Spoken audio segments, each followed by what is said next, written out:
All right, and we are live. Hello. Okay.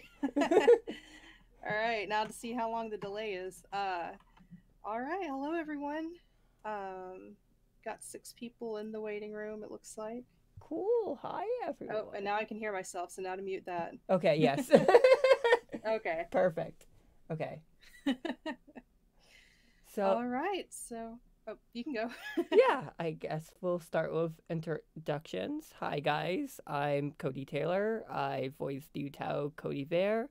And it's been 4 long years, and we're finally doing this again.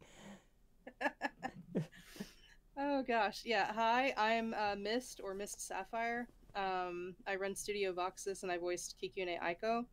And yeah, the last time we did one of these was in 2016. So we're just trying to jump right back into it because we kept meaning to do this for so long. So good to see everyone. Yeah. No, it feels really good to be back. And like it worked, the planning for this worked out really well. Like after messaging you and getting right back into it, like, hey, do you want to do it this week? And then here we are. So for those of you who might not have seen, I guess the other, couple of times that we've done this, because there's only really been 2 official episodes, and then Yeah. there was like the 2.5, which is like a guessing game. Hmm. But this is Utau Tips, not the resampler stream, or Uten Terse, or however you want to say that acronym. It's a mess. We named it that in the Discord, and that sort of just stuck. Um, but it's just sort of like a roundtable podcasty style of talking about Utau stuff, and we pick a topic and we go with it. So Yeah. Today's topic is Utau merchandise. Uh, we wanted to pick an easy topic that we could kind of swing back into the rhythm of things. And, it worked out really well because I think Utau merch is something that our side of the fandom really doesn't talk about enough. And, I think this will hopefully start some more conversations on, um, buying Utau merch, making Utau merch, selling Utau merch. And, I think one of the things that's just kind of stopped our fandom maybe is really just like the fear of, well, I have no idea how to go about doing any of this. And the good news is it's surprisingly easier than what one would think. So I'm really super excited to share the information that we gathered today. And, this is a good topic because, Miss, we've talked about Utau merch probably like every time we've met up for like hours. this is true. This is true. No, the thing about Utahu is like in the Japanese fandom, it's very much like a dojin thing, which is self-publishing stuff. Like Vocaloid is also dojin. It's self-published music and self-published art. And like yeah, there is an extent to that here. I mean, more so in the Vocaloid, obviously, but like I mean, we'll discuss like cultural differences in that later, I guess, if it comes up again. Right. But like there's a lot of Utau merch on the Japanese side of the fandom that people might not even be aware of. And there's some really interesting stuff out there that we're excited to share with you guys. So it's not just like the Tedo Nendoroid. There's a lot more out there that people have made. Okay, so before we deep dive into this, which we're ready to, we just want to plug like two things really, really fast. So while we're talking about Utau merch today, if you like free Utau merch, on my Twitter right now is a giveaway for the grand prize. It has like a tune-in request in there for like the grand prize. I'll tune like whatever Utau you request, but it also comes with a Cody physical box and a Cody little throw pillow. And there's also second and third prizes as well that also have those physical prizes. So if you are interested in free Utau merch, who doesn't love free stuff, head on down to my Twitter, twitter.com/Cody Taylor, and follow and reblog the post. It's pinned right to my Twitter page, so it'll be the first thing you see. And yeah, all you need to do to enter is just follow and retweet, and I will pull the winners October 19th. And yeah. And as an owner of Boxed Cody and one of those throw pillows, I can confirm, definitely worth entering. High quality merch right there. And the thing I was going to plug, I'll be posting a link to it in the video description once like we're all done here. But recently, Celestra kind of passed on like a small Discord chat that she had made for a AH software like box split group buy thing, and I kind of decided to turn it into it's a server called VocalSynth Marketplace now. Mm-hmm. And the idea is just, merch collecting, because I mean, all of us at some point or another have succumbed to the siren call of capitalism, and hopefully this will be a place where you can, talk about your collections, talk about like doing group buys. There's going to be a section for organizing, like if people want to go in on like there's an item in Japan and of course it needs a proxy, then everyone can split the shipping costs, that sort of thing. So I'll post the link in the description. It's still very much like under construction, but hopefully that'll help some people out. And is our stream still live? Because it kind of did a little spinny thing on me. Am I gonna have to refresh? It says on my end we're connected, and I have the excellent Warren. Well, right as I said that, excellent connection, and then Warren streams current. Okay, yeah, it was on my end. I just refreshed. We're good. Okay. I just get paranoid. Okay. So yeah. But yeah, so at the end of that, once the video's posted as a video, it'll have the description, or it'll have the link in the description for that Discord channel. Perfect. All right then. So going into it, a good way to start is basically us talking about the Utau merch that we have, and we got a lot of it, especially Myst. Like, oh my goodness. So let me transition to the next slide. All right. So hopefully this will come across as less of a flex and more of a look at all the things you can get. Hopefully.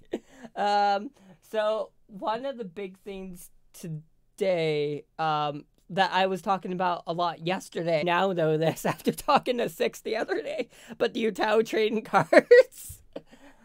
Oh yes, that's a good place to jump in, because that's like probably one of the most out there pieces of merchandise. Oh my god. So yeah, there is a fully playable Utau trading card game. It is done by various artists as a collaboration.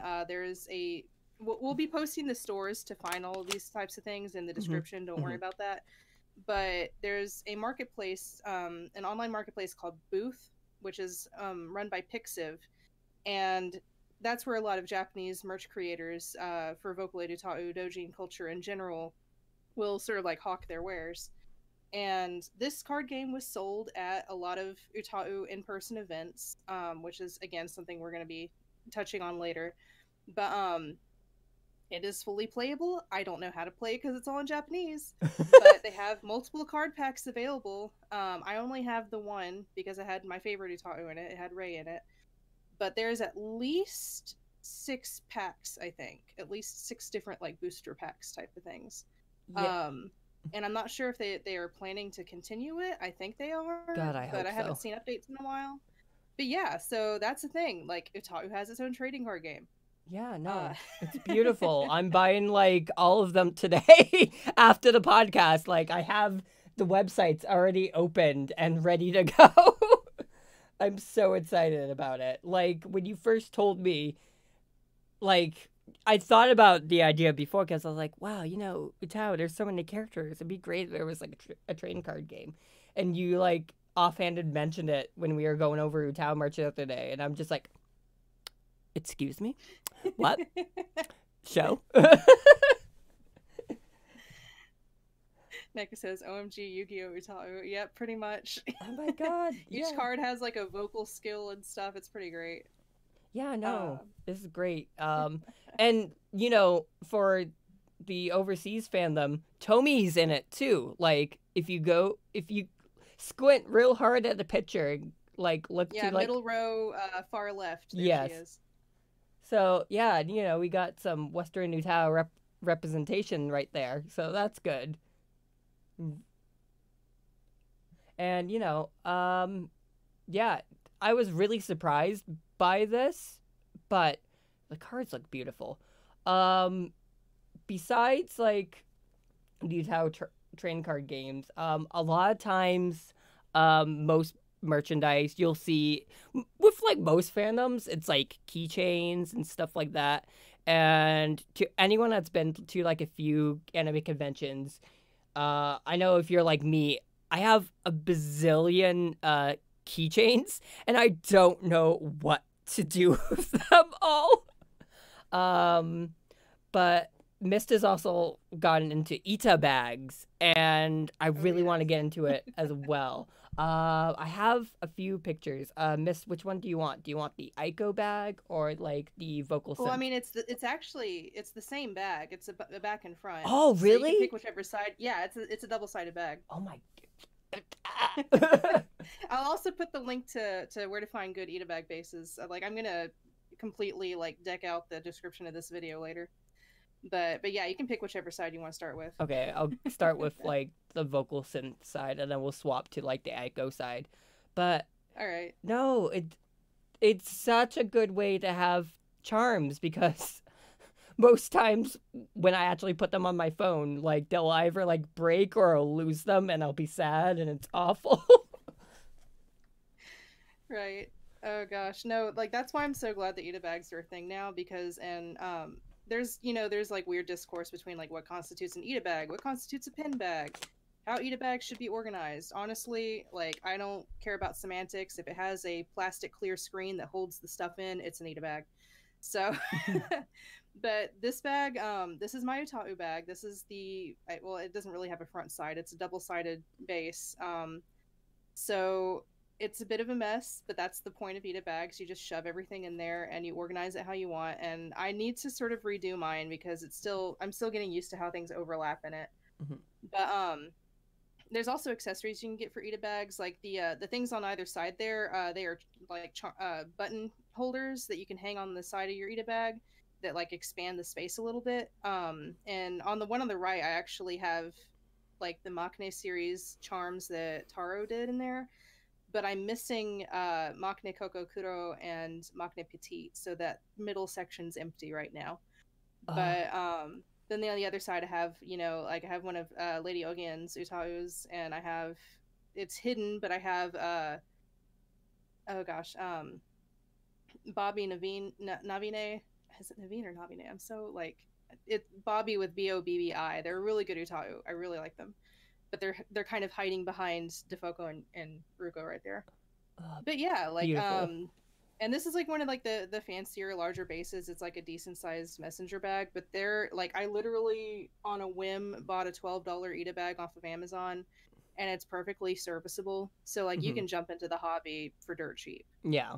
um but yeah, if you want to swap it to the other side, I Yeah. can explain that side too, because I did a little there's a popular thing that people do in Ita bagging culture where they'll add lights to their Ita bag, and I tried that for the first time and the photo turned out terrible because I had the lights turned on, but you can get the idea.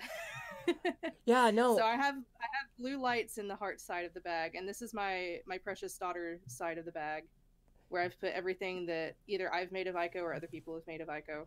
Yeah, So I noticed the lights when you sent the picture. I was like, oh. yeah, there's a little battery switch in there, and you can like switch it on and off. But like, it takes an awful picture when they're on.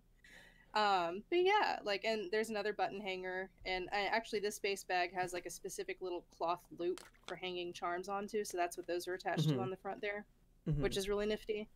But yeah, like I am kind of obsessed with Ita bags. If you ever want to talk about Ita bags, talk to me about Ita bags. I will talk about it for hours. It's a problem, honestly. I have about like six of them right now for different fandoms.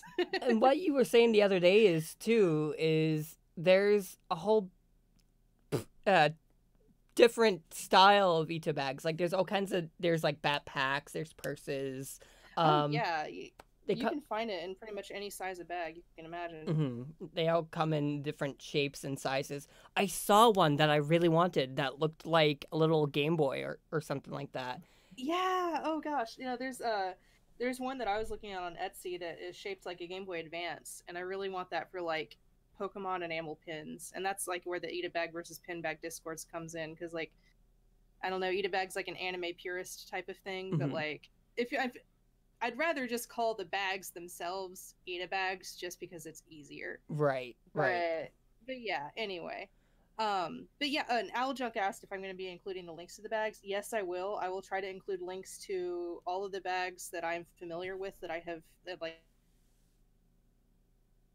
Oh, more expensive bag, but there are ones similar to it that are cheaper depending on where you buy them off at eBay or Taobao or something. hmm, So it just depends on where you shop. But yeah, I'll try to post as many links as I can.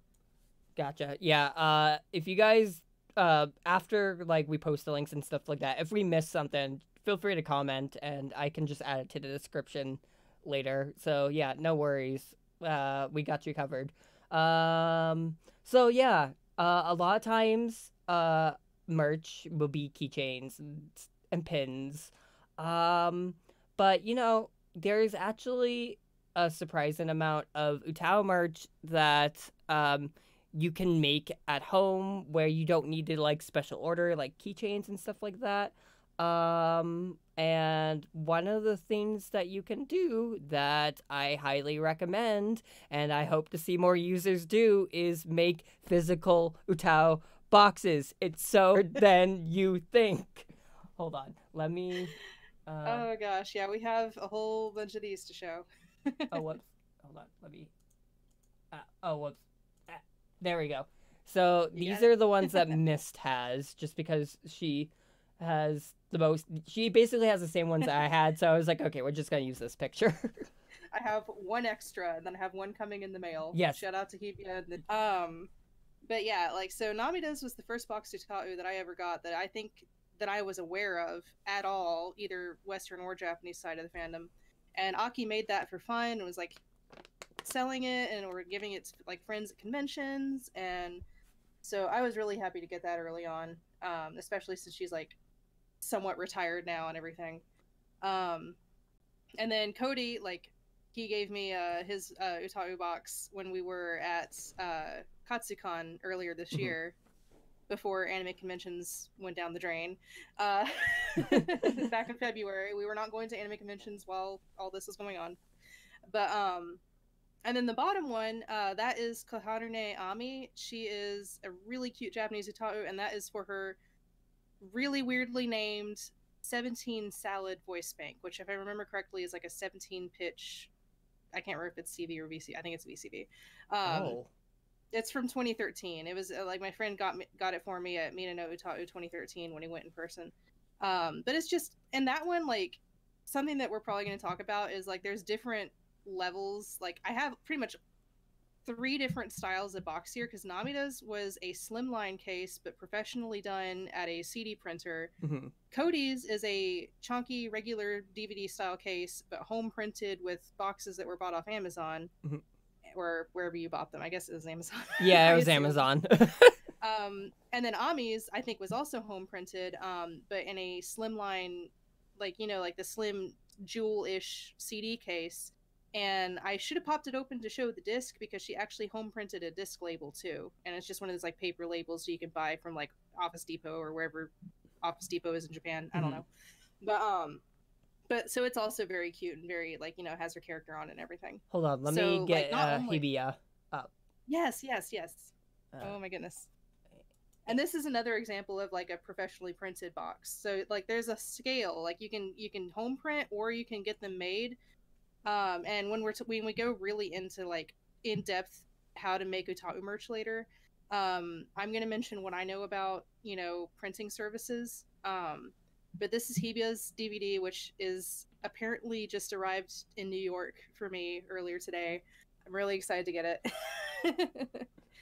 um, but yeah, like, I mean, you can, like, it's really well designed, and like as long as you have access to Photoshop, you can whip together a really nice utaku package, oh yeah. regardless of if you home print or go through like a professional studio. Yeah, there's all kinds of different options, different ways, sizes and shapes you can go with, and even different like formats. You don't have to do strictly DVD, depending on what you do. But yeah, no, definitely, that's something to think about. Utau boxes, and the other day I mentioned too, starting out with merch. If you don't know about selling merch or you just want to make the boxes, a good way to go about it is, you can make like a couple. And if you do like a voice bank release or something like that, you could literally do a giveaway for it as well. So you're like, hey, I have a digital release. And by the way, there's a physical release that's by giveaway. So if anyone's interested, people love free stuff. So why not? That's exactly how I ended up with Hebia. Hebia did a giveaway of their boxes. So yeah, like if you're not if you're uncomfortable with the idea of selling boxes, like giveaways are a great idea to do. Personally, when I think about selling Utau boxes, I look at it as the perspective of selling the box as the product and not the voice bank as the product. Mm-hmm. So you can really just make it the nicest package you can possibly make, and then that justifies selling it, mm-hmm. even if the voice bank itself is free online. Mm-hmm. So yeah. All right. And scrolling back in the chat, Code asked if we're gonna talk about how much it is to make our own boxes, and yeah, when we have a section on specifically making merchandise. Yeah, and so I'm we'll gonna get to give y'all everything I know about contacting local disc printers or doing home print stuff. So we'll definitely run through that. Yes, the good thing about the conversation is that Myst knows a lot about the ordering and special printing and stuff like that. I'm more of the homemade side of it, so we'll be able to cover kind of both ends of it and our experiences. Yeah, we got both perspectives. Yeah, no, it works out great. Okay, I think the only... Is there any other oh wait, hold on. Utau CDs. I was about to say. Yes. So yeah, this is music software. People make music with it. There we go. People make a lot of music with it. It's hiding behind Hebia on my end. Yeah, I had to click around. And then mine started spinning, so I guess it just hasn't updated yet. Oh, there it goes. Yep. Thanks, stream. So this is my personal Utau CD collection. A lot of these, some of them are ones that I, participated in some fashion in one way or another. Those are mostly on the left, except for the DVD case on the right. But these are a good mix of Western and Japanese Utau discs. A lot of them I bought from events in Japan via proxy. Mm-hmm. Or later they appeared on Booth or Alice Books, and I bought them from there. But again, we also have a section on buying merchandise, so we can run you through how to obtain that sweet Utau music. Yes. But yeah, I'm very happy with my collection. I'm always looking to expand it. And I also like talking about the different types of packaging for it, because there's a good section of the slimline CD cases, which are mostly ones that were printed by Aki, ones that Aki or Empath P organized. So that's Stratosphere and the Sexy Bacon album. Mm-hmm. And then there's the one in the top right. I posted on about Twitter a few times. That one, if I were to open it, it is just parchment paper that has been printed absolutely beautifully in newsprint style. But it just folds open. It's a regular sheet of parchment paper, and the disc is just a burnt CDR with Mina no Utau written on it in Sharpie. So not only can you the same thing with the DVDs, you can go super professional, or you can go indie style, and it's beautiful. Oh yeah. And most of these are music. The only one that isn't music is, it's hard to see because it kind of got a little washed out, but it's on that right. It's the middle one on the far right. That is actually, that's one of my favorite things in my entire collection. It is a drama CD with the voicers of Maknae Koko and Maknae Nana. And it's ridiculous. And I'm so happy I found it, because it's one of the 2 pieces of Maknae merch that exists that's semi-official, because Gomoku illustrated it. And it's their actual voicers. But anyway. Yeah, no. Music CDs definitely an important part, and definitely for a while, I really didn't know how to get Utau CDs, but thankfully, I did pick up on a few things thanks to Myst. So it's easier for me to buy them now. And some of them you can find pretty easily, some not as easily. We'll go over that soon when it comes to the actual buy-in merch. Right. Okay. So, And like, oh yeah. just I guess one last thing about the CDs, like I know there's a lot of people in the fandom that have started making original music and are selling it on Bandcamp, which is great. Like, definitely if you can't go physical, go digital, sell your stuff. Like if you made something original, sell it. Like you should get your recognition in your coin for your beautiful music. But again, like Bandcamp allows you to sell physical CDs. So if you ever decide to take that route, again, it doesn't have to be, I need like upwards of $500 from a Kickstarter to sell albums. Like, I mean, you can go that route if you want to have all the merchandise and all the professional printed stuff.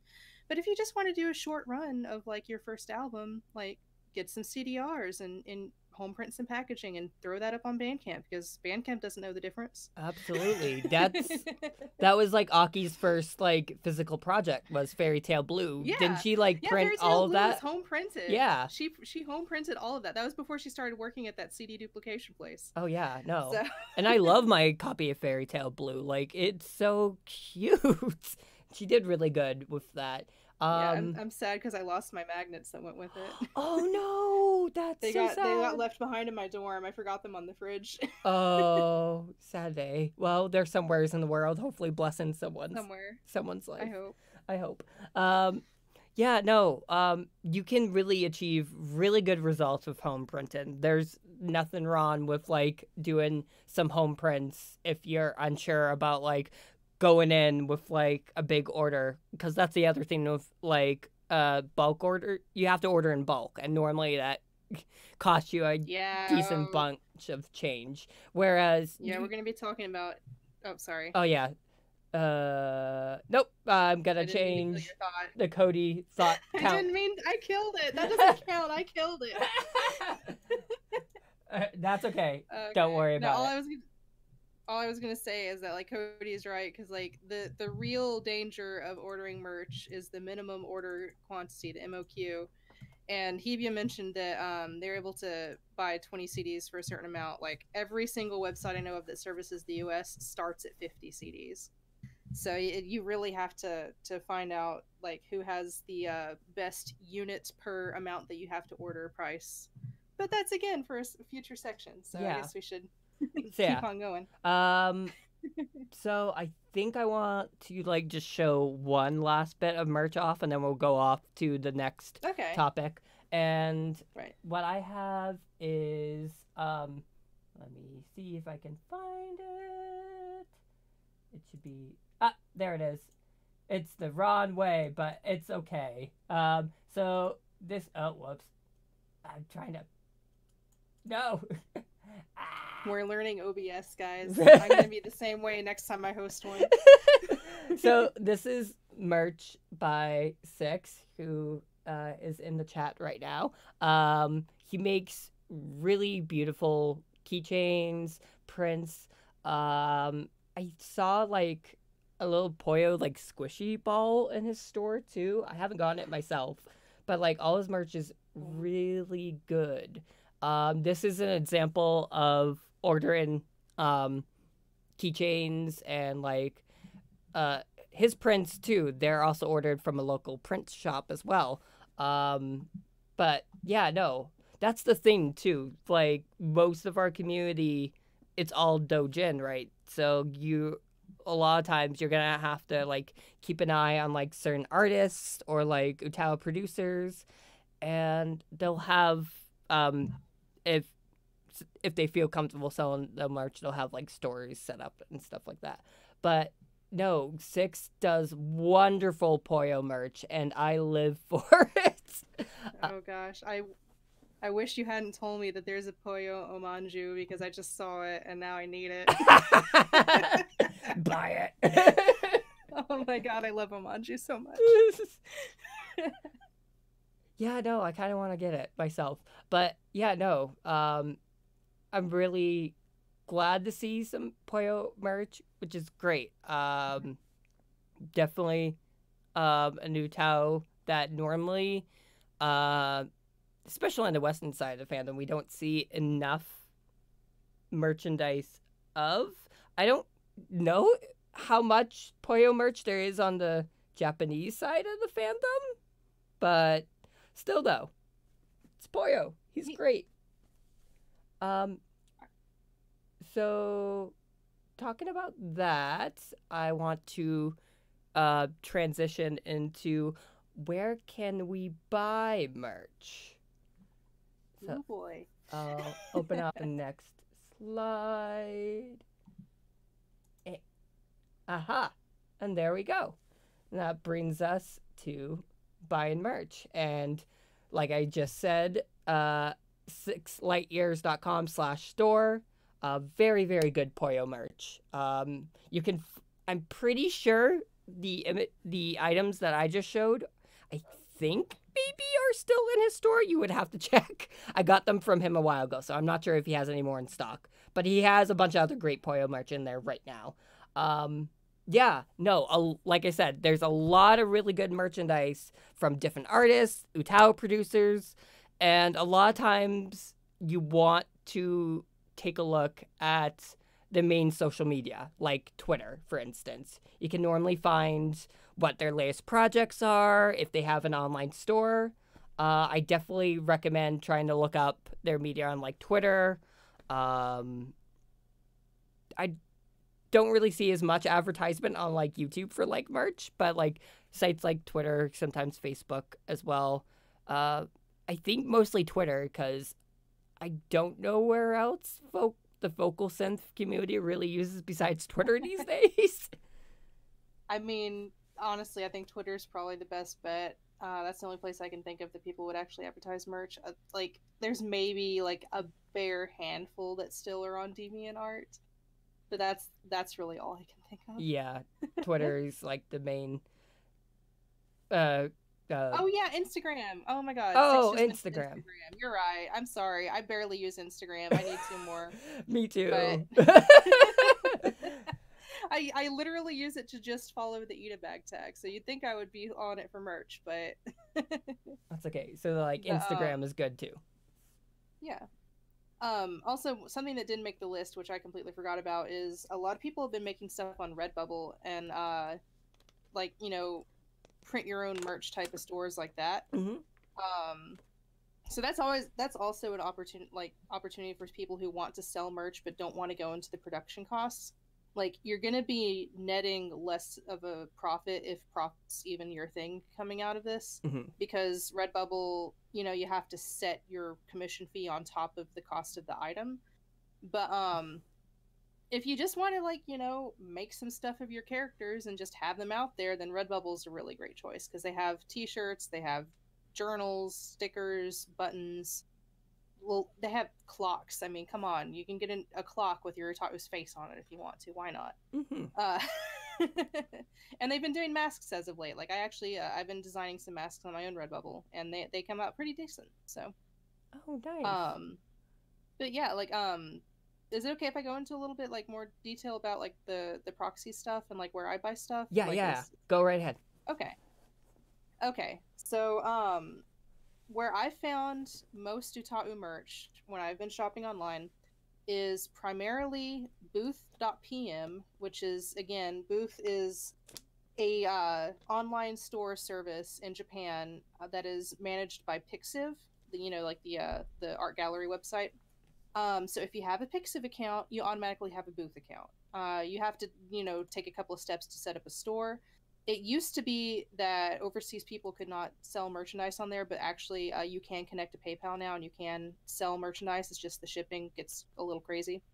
But buying merchandise on Booth, there are a lot of Utau items. A lot of it sells out real quick, and people, the merchandise fluctuates constantly because it's mainly made. The idea of Booth is most people who, like, at least in the Utau community, are selling what they have left over from Utau events, like Mina no Utau and Kimi Uta and, like, all of those. very rarely are people putting up permanent merch on there. There are occasions like Pixiv or Booth does have a service where they will print acrylic charms, and so those acrylic charms tend to be more expensive than others because it's Pixiv's own service printing them, and those stay perpetually up on the site because they're by order. But a lot of Dojin merch is, you'll have maybe 5 pieces after a convention, and you toss them up on Booth, and when they're gone, they're gone. So constantly check Booth. If you're interested in Utau merchandise, just go on there, check, there's a checkbox for show only in stock, and just type in Utau as a tag, and you can browse it. There's CDs, there's art books, there's keychains, there's rubber straps, acrylic like stands, like anything you can think of. So that's for like new merchandise. For used merchandise, which is mainly going to be CDs, and some art books, Surugaya is my favorite go-to because everything is dirt cheap on Surugaya. Oh my God. I found another copy of the United Together Around Utau, like the album that like I helped with in 2013. Oh my God, really? I found another copy of it on there, and it was like 200 yen. Oh my God! It was $2, less than $2. That's such a steal. So, yeah, so you can make like a big bulk order on Surugaya of a bunch of these $2 items, and then like you're not, because it's considered one order. If you use a forwarding service, they don't do a commission on every single item. They do a commission on that single order. So it's good for buying a lot of small things like CDs and whatnot. Yeah, it's good. And... oh, sorry. I was just gonna go on. say that I used it for the first time since you recommended it to me back at Gatsucon. I remembered it, and I was like, you know what? I'm just gonna take a look. I browsed, and lo and behold, there's like all the Hakupo albums. Needless to say, they are in the mail now, on their way to me. I was so excited. Surugaya can be really dangerous. That's like where Aki gets like 90% of her ridiculous like Vocaloid music collection. Like, guys, if you ever run into Empath P in real life, ask to see her like CD case. It's like one of those giant like 4x4 huge zipper cases of CDs. Oh my God. Completely full of vocal synth music. It is absurd. It's literally the Bible of vocal synth. It's the Bible of vocal synth. It's heavier than me. But yeah, Surugaya, definitely my go-to for CDs. Other than that, most of the other sites, like, you're gonna find, if you search Utau on most of the other sites mentioned, except for maybe CD Japan will have the Exit Tunes Utau albums, like Utau Sekai and Utau Mirai. Most of stuff like Amazon, eBay, and Mercari and whatnot are going to be Teto merchandise exclusively or cosplays. Yeah. So if you really want the nitty gritty of Utau merch from Japan, it's Surugaya and Booth. Yeah. And as for proxies, I have my own preferences with proxies. My go-to for most things with like Surugaya orders, because you need a forwarding service, you need to actually be able to put in like there's a difference between a proxy buyer and a forwarding service, because forwarding services, they give you an address. This is like Tenso and Big in Japan. They give you an address, you make an account on the website, and you use their address as your own address when you're buying the item. And then once it arrives at their warehouse, that's when you order the repack ticket and it gets sent back to you. With proxy services, usually you can they'll buy the item for you. So usually the way that those websites are set up, like Bai and I use Superbuy for China, which I guess we could have mentioned because I mean China has Utau stuff too. Oh, let me put that in. But Superbuy and Bai and those types of things usually connect to like the online store, like Amazon and eBay, like through their API, and like automatically let you browse the site. Or you can put in a link from a non-supported store, and someone will manually check it and buy the item for you. And so it's two different setups. So it depends on where you're buying from, if you want to use a forwarding address or a proxy buyer.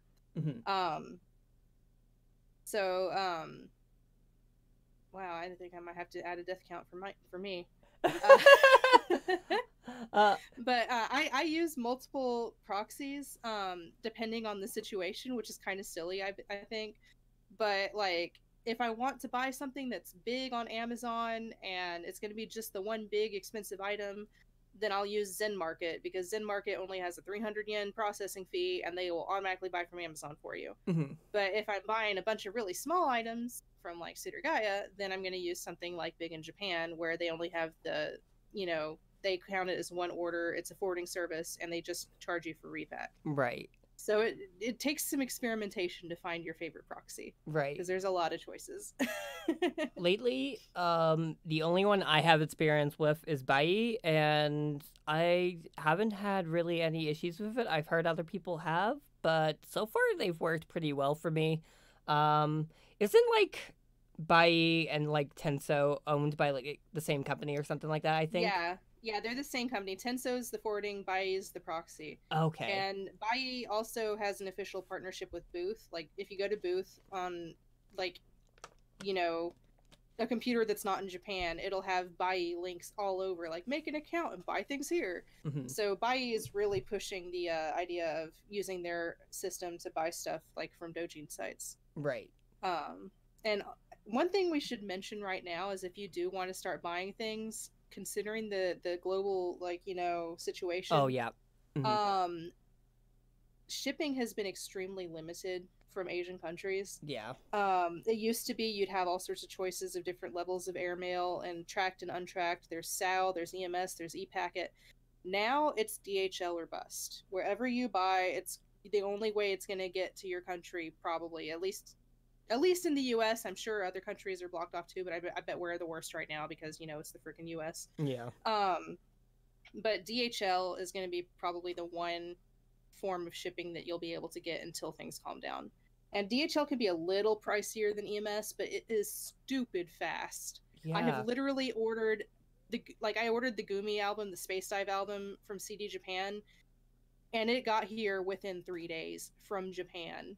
Oh my god. It was ridiculous. Yeah. I've never had something arrive that fast. I just started to use DHL. I've never used DHL before. I just ordered Arsloid not that long ago because I saw him on Mercari, and I was like, physical limited box? Yes, please.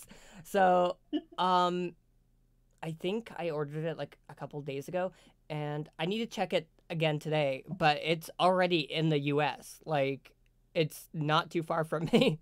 So, yeah, no, it's super fast. It is definitely expensive. Yeah, it works pretty well. But yeah, that's the hard thing about right now is just, 2020 of the thing. So that also goes into if you sell merch to shipping as well, international and stuff like that. So yeah, just to summarize, most of the merch that comes from the Japanese side, you would use Surugaya, that I can't pronounce stuff, a booth, and you would need like a forwarder proxy service. Amazon and eBay, you can find stuff, but a lot of times it's going to be Teto merch, which is fine. We love Teto, and honestly, you'll find a Teto plush for $700. Like I did when I first started looking for her. Oh, I didn't take a picture of her. I should have took a picture of her. Oh no! I do have. Yeah, exists. Everything. I do have the Teto plush, but I did not pay $700 for her. Yeah, I know you pre-ordered her. I'm mad that I missed that. Oh, yeah. I guess one last thing about merch is, I know we primarily went over Japanese merch because that's like the tricky stuff that people might not be as familiar with buying. But in general, if you're looking for like Western fandom merch, any general, online sales platform like Etsy or Store Envy, I know those two you can search by the marketplace, but you really, especially on Store Envy, you need to buy from the seller's custom storefront, so they don't get stupid fees pinned on from using the marketplace. But you can use the marketplace to search for the merch, and then you can find the storefront elsewhere. Yeah. Now, I know a lot of people use Big Cartel, but Big Cartel doesn't have a central marketplace search. But again, like, those are usually the platforms that overseas sellers sell from. And when we go about, like, later on, like, making and selling merch, we'll go into more depth there on the seller side, because there's a lot of options for hosting your own store. Oh, yeah, definitely. But yeah, that's the main thing too, and that's another reason why we kind of wanted to talk about Utau and like making and selling merch is there's not a lot of people in our fandom that do it, and we're hoping that more conversations will be sparked about making and selling merch in this. But my biggest like takeaway from this is support our community. There's so many good artists and Utau producers that do sell stuff. And if you see their store and they're like selling items, definitely think about buying and supporting their items, because a lot of times okay, time to put it on 2 on the death count. But yeah, definitely support local artists, and you know, they help keep the community alive. Definitely. Okay, let me. And Yukito brought up Redbubble. We talked about Redbubble before you came in, I think. But yeah, Redbubble again. Definitely check Redbubble because Utau people do. It's probably the easiest platform to make merch on. So yeah, again, Redbubble is another good place. Absolutely. So okay, so buying and collecting merch. It's fun. It's great. Can be expensive sometimes. But you know, what if you are unable to find merch, or what if you're unable to get merch for a certain Utau that you really love? Well, then your best option is the next topic, which would be making merch. Time to transition. Woo! Here we go. Once I figure it out. Okay, there we go. Making merch. There's a few notes here, but I probably like left a lot of stuff out because I won't lie. I was half asleep at like 1 a.m. sobbing over Violet Evergarden while I was putting these notes. Yeah, these are very like stream of consciousness typed notes that I put together.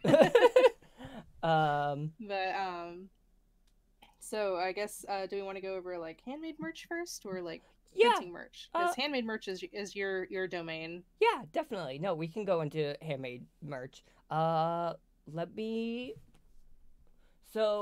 with handmade merch, when I originally got into like making Utau merch, I had no experience with like really buying Utau merch, and you know, at that time there really wasn't there still isn't a lot of Utau merch on our side of the fandom.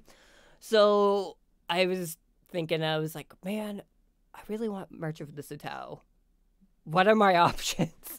And you know, you can get a surprising amount of quality from your home printer. Oh, I should have listed some printers in there. We'll go more into printers. We'll research some and we'll drop some links in the chat because I have to look up what my model is, and they probably have a newer version of it anyway.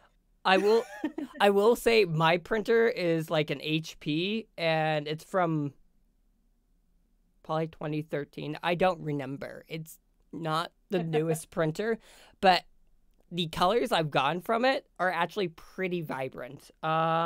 And you know, it hasn't let me down. You can get a surprising amount of quality from your home printer. It also depends a lot on the ink that you buy. Me and Myst are the biggest advocates for discount ink, because certain companies you can get really good quality ink for discount prices. And, you know, buying name brand ink, biggest scam ever. God, yes, it is. Like when you buy name brand ink, not only is it, you know, the prices are ridiculous, but the cartridges are not, they're solid black, so you can't see how much ink you actually have left, and you're reliant on your machine to tell you how much you have left. Mm-hmm. Well, if you buy the discount inks, they come in clear cartridges, so you can see exactly how much ink you have left, and it is the same freaking ink for like a fifth of the price. Yeah, no. So that's our little spiel about that. Yeah, no, definitely. the brands that I'm loyal to is High Ink. I think that's how you do it because it's like spelled with like an H and two I's. And then the ink part. I've gotten great quality color from it. Like, I was amazed with just how it worked for it. I'm going to put that into the slide now. And then Myst, the ink that you swear by is... I've been using Easy Ink. Oh, yeah. Dan brought up a good point. Certain printers are more finicky about what they consider to be bootleg cartridges because the way printers work nowadays is there's a chip in the cartridge, and the chip is read by the printer to confirm if it is a legitimate cartridge or not. Now, with HP, we haven't had any problems. I have a Canon. I have not had any problems. Apparently, Dan has had problems with an Epson, so, take that with a grain of salt. Yeah, that's now the my brand that unfortunate I've been part. using is Easy Ink, and Easy Ink, I have a Canon Pixma, and the Easy Ink cartridges are always registered as a genuine Canon cartridge when I put them in. So I've not had that problem. But yeah, do your research before you go out and buy a printer or buy ink.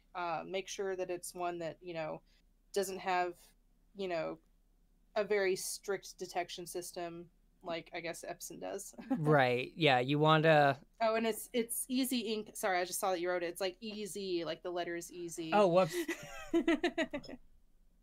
Sorry, it's weird. That's okay. But yeah, that goes into buying printers and researching your printers and stuff like that. With HP, I get like a little notice like, hey, these might not be our ink cartridges. Give us your money. What are you doing? But after I get that message, like, it prints just fine for me. So, like I said, every printer is going to be different. So, like Miss said, research your printers and how finicky they are with the inks. But these are the inks that we use. Obviously, even though, we're big advocates for saving money with the cheaper inks, you're still gonna get good quality with the name brand inks.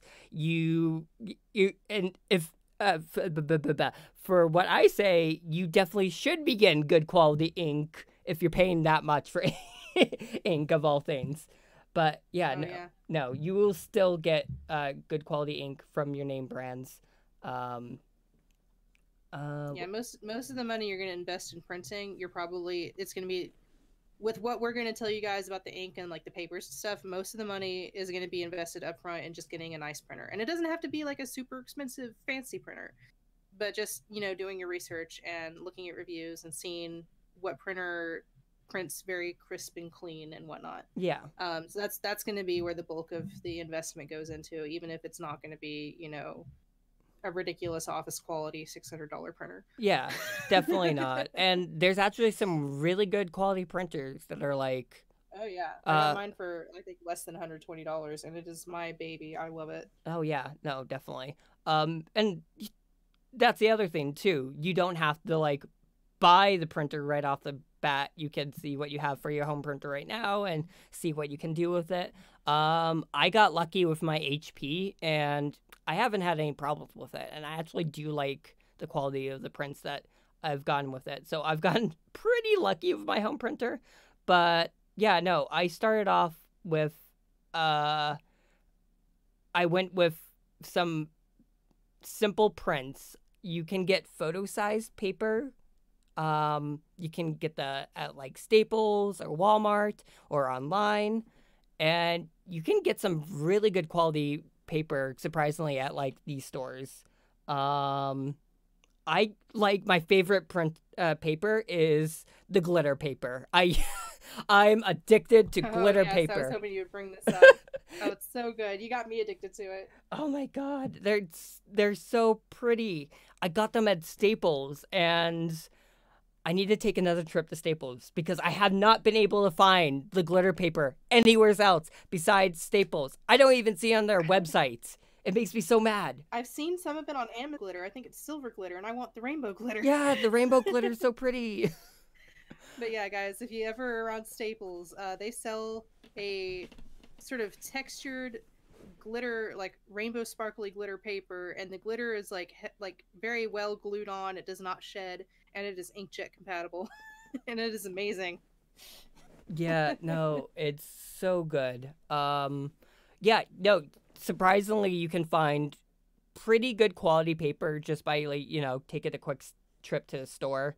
You don't need to go to like any specific site, although you can also get some really good quality paper online as well. We'll talk about some websites. But yeah, I started out with like photo size prints, and then for like larger prints, I went with like 8.5 sheets, and I could also there's also glitter paper in that size as well. So I make I start off with prints like that, and after I did that, I wandered over to making my own Utau box, and that was a lot of fun because I had the glitter paper, so I got to print the cover sheet on the glitter paper. Basically, what I did is I looked up a template for my measurements. I looked at my own DVD boxes for like measurements as well, just to make sure I used GIMP. You can use GIMP, Photoshop. I'm pretty sure like Clip, you can have like good tools for like measuring and all the other stuff like that too, right? I think. I've barely touched Clip, but I know people do like publish comics from it, if I remember correctly. Yeah. Maybe. So I'm sure it has some sort of like publication, like measurement stuff. Right. So you could probably try to have Clip. There's a bunch of programs that you can use. I designed it through there. Oh, whoops. Yep. No, sorry. I just wanted to break in and just say, like, acknowledge the chat that we are going to get to stickers. That is a big topic. We are definitely getting to stickers. That is right around the corner. Also, thank you, Six. Yes. So you could also use Clip as well. Clip is great software.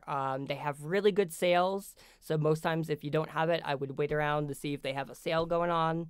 And then you can pick up a copy of it. And I've used it a little bit. I'm learning a little bit of it, and I'm starting to like warm up to it, and I really am enjoying it. So yeah, I designed it, and then I printed it, and then I ended up cutting it. For cutting out different things, on the budget side of things, your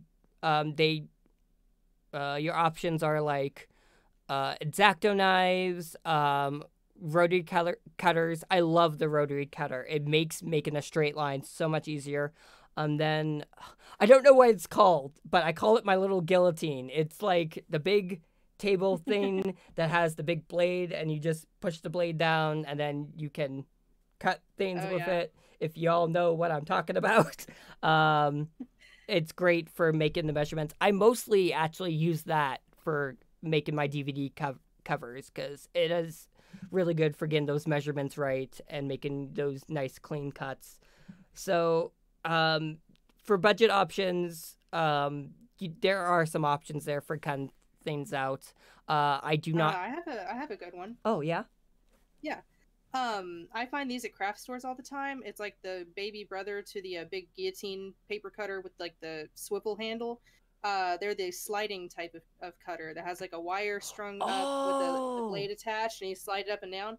Those, you can find a cheap small one of those for like $15. Oh my god. So, and they last. If you get like the Fiskars brand, like they will last you. That's what I've got. I need to get me one of those. I love those. Yeah. So that's what I've been using. And then for the DVD boxes, I actually found mine on Amazon for like a pretty decent price. I'm not sure if I could find the exact ones that I bought before, but I could probably link it later. I like the clear case. I don't really like the look of the black cases. The clear cases are like my thing. So I found those pretty easily and for pretty cheap, and they work just fine. And then DVDs, you can normally just find them at like Walmart or Staples, which blank DVDs, they're pretty cheap nowadays, mostly because we are transitioning to mostly using USB instead of like CD or DVDs. But yeah, you can find DVDs pretty cheaply now, and you can actually get on the homemade side of things, you are able to buy labels. My biggest recommendation for making CD labels is onlinelabels.com. They also have an Amazon Yes. store.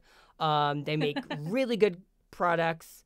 And that's what I've used for my glossy CD labels. Um, I would definitely go with them. I went more on the cheaper side for my first experiment with like a matte finish, and I did not like it. I've warmed up to it, but no, online labels has been good to me. I definitely recommend them. Which that brings me to stickers because I also use their paper for stickers. Oh boy, I'm excited about stickers. One last thing about the labels though that I just want to interject. I love the look of these disc labels, but and they're fine for like the DVDs and CDs and whatnot. They won't damage the disc itself. But word of warning, if you do go the sticker label route, do not put those discs in a slit style, like, you know, the horizontal loading type of disk drive. You want a top loading disk drive. I mean, it'll probably work a couple times, but I remember that my mom's car ate one of my old CDs that had a paper label on it, and apparently that's a common thing. Oh So no. be very, very careful with your labels. I love them, but I just wanted to put that warning out. Be very, very careful with those labels because they can get eaten if they're not adhered properly. Oh no. That's so So just sad. make sure you use a real thin label and make sure it's stuck on there very well. Which I'm sure, like, what I was using was, you know, Home Depot brand stuff back from like 2005. So I'm sure that they've improved by now, and I'm sure online labels is a lot better. Oh But yeah. that was my personal experience with labels.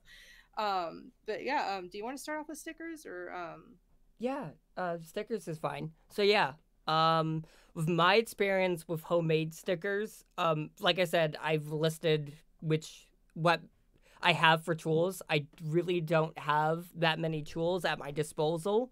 Uh, but I buy the sticker paper on onlinelabels.com. You can just buy blank sticker paper, and you would do your sticker designs in whatever software you use. Um, Make sure they're far enough apart from each other so that way you can get them out, print them out. And then what I do is I just cut them very, very carefully and gently. I do use an X-Acto knife, but um, I normally kind of use my rotary cutter to like cut the squares out at least, and then to fit more to the form of the sticker, I actually just use a really, really, really sharp pair of scissors, and I just gently go around the shape. It takes a couple tries to do, but once you actually get down to it, it's actually kind of relaxing to do. I'll just sit there with like oh yeah. music, and I'll just like carefully cut around my shape of my sticker, and you could actually get pretty okay looking stickers doing that. I've never sold my stickers. I've given them at cons. That was the thing too with me. I haven't gone into like selling merch or anything like that. I just really love to make things and give it away. So that's been like my whole stick. So if you really want to make merch and you're unsure about selling it, there's absolutely nothing wrong with that. You can just make merch, and if you ever go to conventions and meet up with people, you can just be like, here, free stuff, go. Or like do giveaways on your Twitter and stuff like that. That's totally fine and valid. Oh yes. Yeah, so you can actually do stickers without like really expensive cut-in Yeah, like machines ordering them. or like ordering them and stuff like that. But more on the professional side, Myst can speak about because I know nothing about that. So, I guess first thing that I want to add on to that is Online Labels has a bunch of different options for sticker paper. You can get anything from like the cheap, like basic matte, you know, papery sticker paper, all the way to what I think they currently call weatherproof sticker paper, which I think used to be called waterproof vinyl, and I think it is still vinyl, but it is tear proof. It's like this nice, sturdy, like, you know, plastic type of sticker. It's inkjet compatible still. It has a glossy finish. Or they have a matte version too. I sort of flip flop between them. I like the look depending on the sticker. But it's just a nice sort of, it's not a heavyweight vinyl like professionally printed stickers from like Sticker Mule or something, but it is a nice, it'll stick very well. It's not as thick as like Redbubble stickers, but it's a good vinyl, and I highly recommend it. And it is waterproof. I wouldn't say it's UV proof, so they will still fade in the sun. So do not try to make like bumper stickers with this stuff. But you can also get films that are that you can put on top of the stickers after they're printed that are UV filtering. But that's where it gets like super fancy. That at that point, I would, if I'm not getting like a glitter film to put on it, if it's just the UV film, I would just go ahead and order stickers, because that's just the extra step of putting that on the stickers is rough. Oh, but man. anyway, in terms of cutting stickers, once you've, you want to move up from like, I guess the X-Acto knife or scissors, which I still cut certain stickers with scissors depending on how fast I want them done. But if I'm making something nice to sell, or actually for a lot of my stuff nowadays, I have a Cricut. I have a Cricut maker. It's the not quite the budget, not quite the super fancy. It's like the midline of Cricut cutting machines. And Cricut, it sounds like the insect, but it's like Cricut, so it's a pun. Okay, I'm sorry. I just saw in the chat. Imagine a Utau bumper sticker. Honk if you love tips. Beautiful. Honk if you love more sampler. But no, like with cutting machines, I lucked out with mine personally. It's not something I had been planning to invest in, but then they had like a sale at the start of, they had like a craft at home sale at the start of the global situation, and I have a friend that works at Joanne, so on top of the sale and on top of her discount, I got very lucky. But normally they are pretty expensive. They're upwards of like $200, sometimes $250. There's a model called the Silhouette Portrait, and Silhouette Portrait is a portable cutter, and I've seen it on Amazon for around $100 or $99, like 100 even ish, like 99.99. They do that. It's smaller, and you would have to trim your paper to fit in it because it can't fit like a regular size piece of paper. I think it only fit like a 8-inch wide piece of paper, whereas like standard US paper is 8.5 inches. But it's a budget option. And I've heard that the software for the Silhouette machines is actually better than the Cricut machines. Cricut's software is a little finicky. But the great thing about having a Cricut is you can do this thing called print then cut. It's a setting in the program.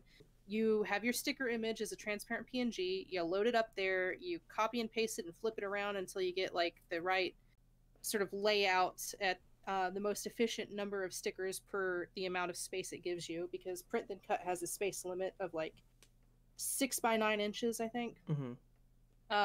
Which is kind of sucks. People have like found hacky methods of like printing the whole sheet, but I have not tried that because they're really hacky methods. So I just do the basic thing and just like accept that I'm wasting some paper.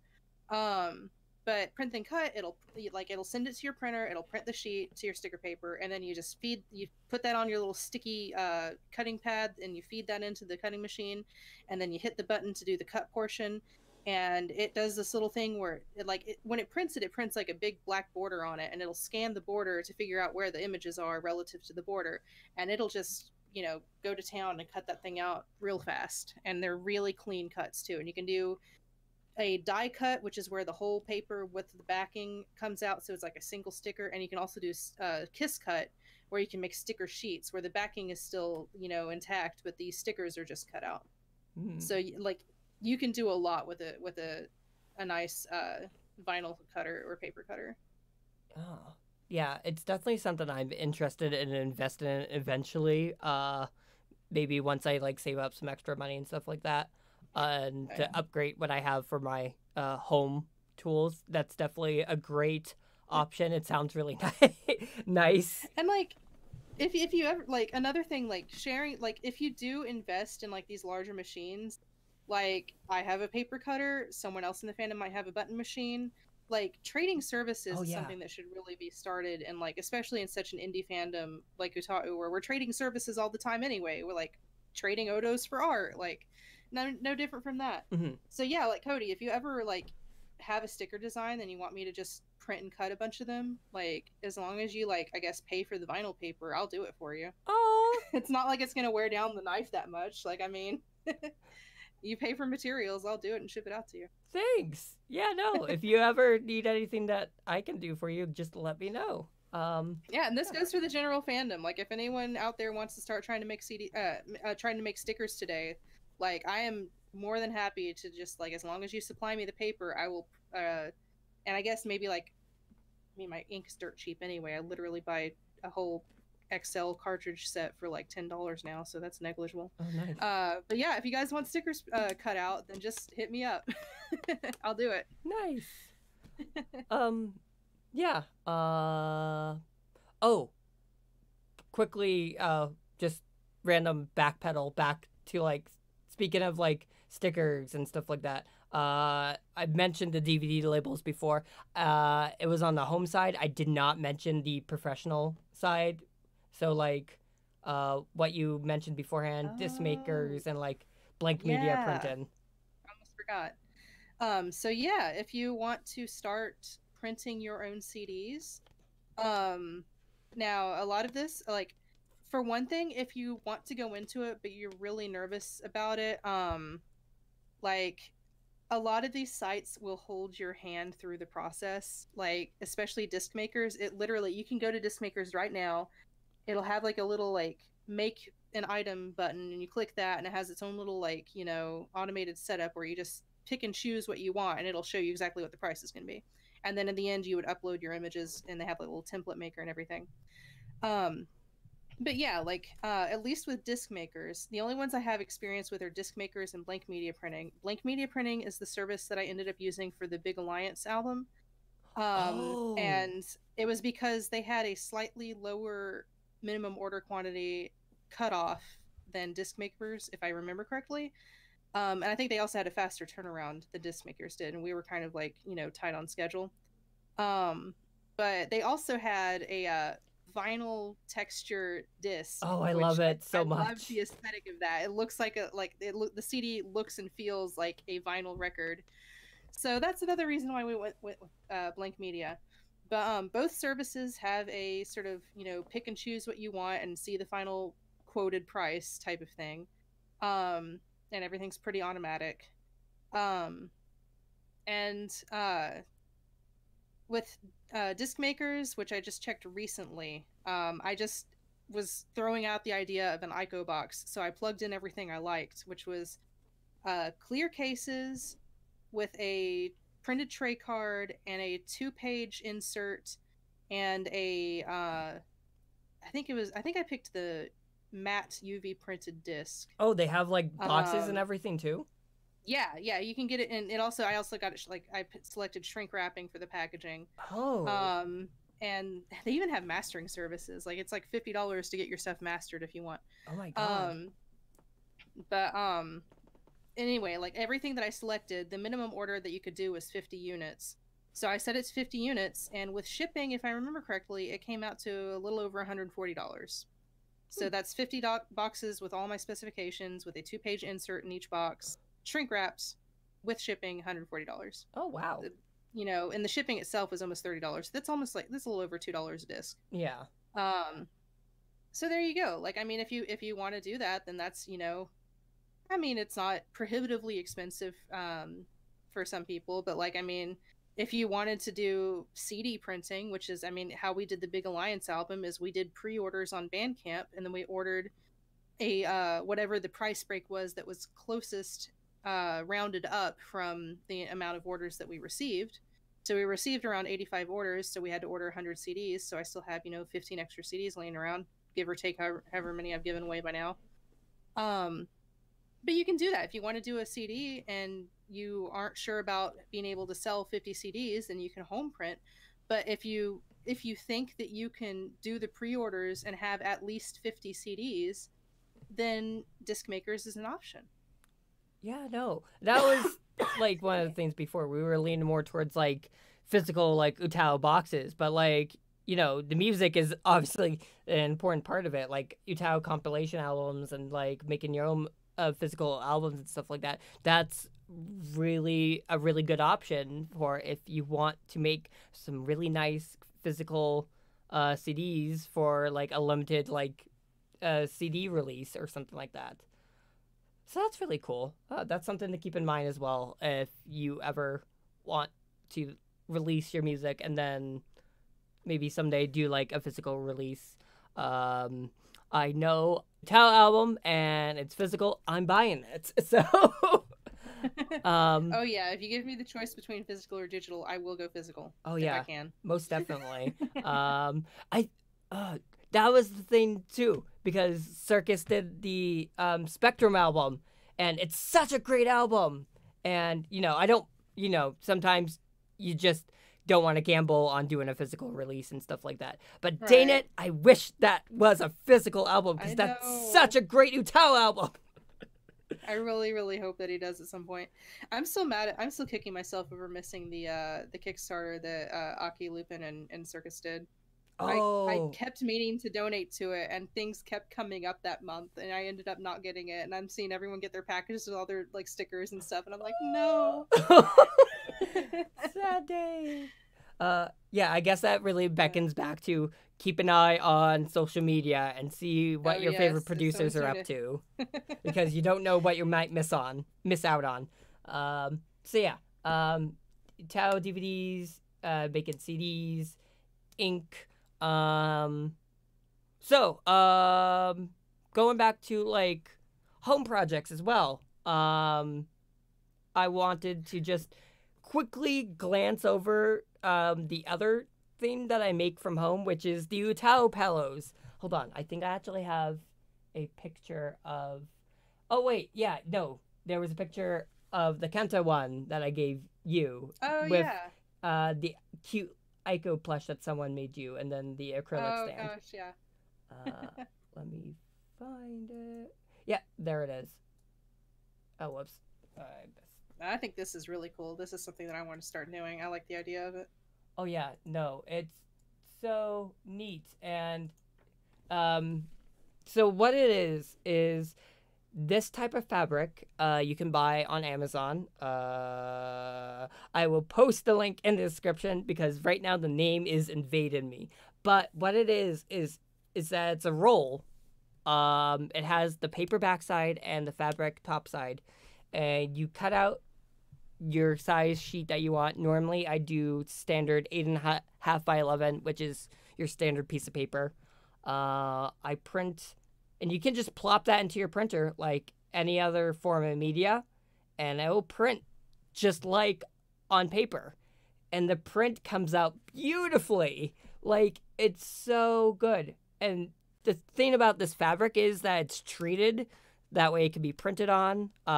It retains the ink so well. And there are options where you can further treat the fabric as well after you like print it, so that way it can be machine washable as well. I have not done that. I have the materials to do so, but I have not done that myself. It's pretty simple. For now, the pillows I make are dry clean only. But yeah, no, there you can do a whole bunch of things with this printable fabric. I make the pillows. You were talking about doing the face masks beforehand, just to like. Yeah, it would work for that. Yeah, that's another idea. Because I mean, it's just cotton. It's just printable cotton. Yeah, no. Another option for like, I like the idea of the like doing the home printing with that fabric because it's like a nice cheap option. There are services. This is what I see people at artist alleys do when they make those like cut out throw pillows that are shaped to like the character. Apparently there are services that will let you print a pattern of fabric, and they'll actually, I think this is something that that Kennedy did for Eclipse Sounds, because they made a couple of pillows, and I'm pretty sure that Kennedy said that they went to some fabric printing service online and just printed out a pattern of fabric that had decks on it, and then just cut out all the individual decks. Oh my god.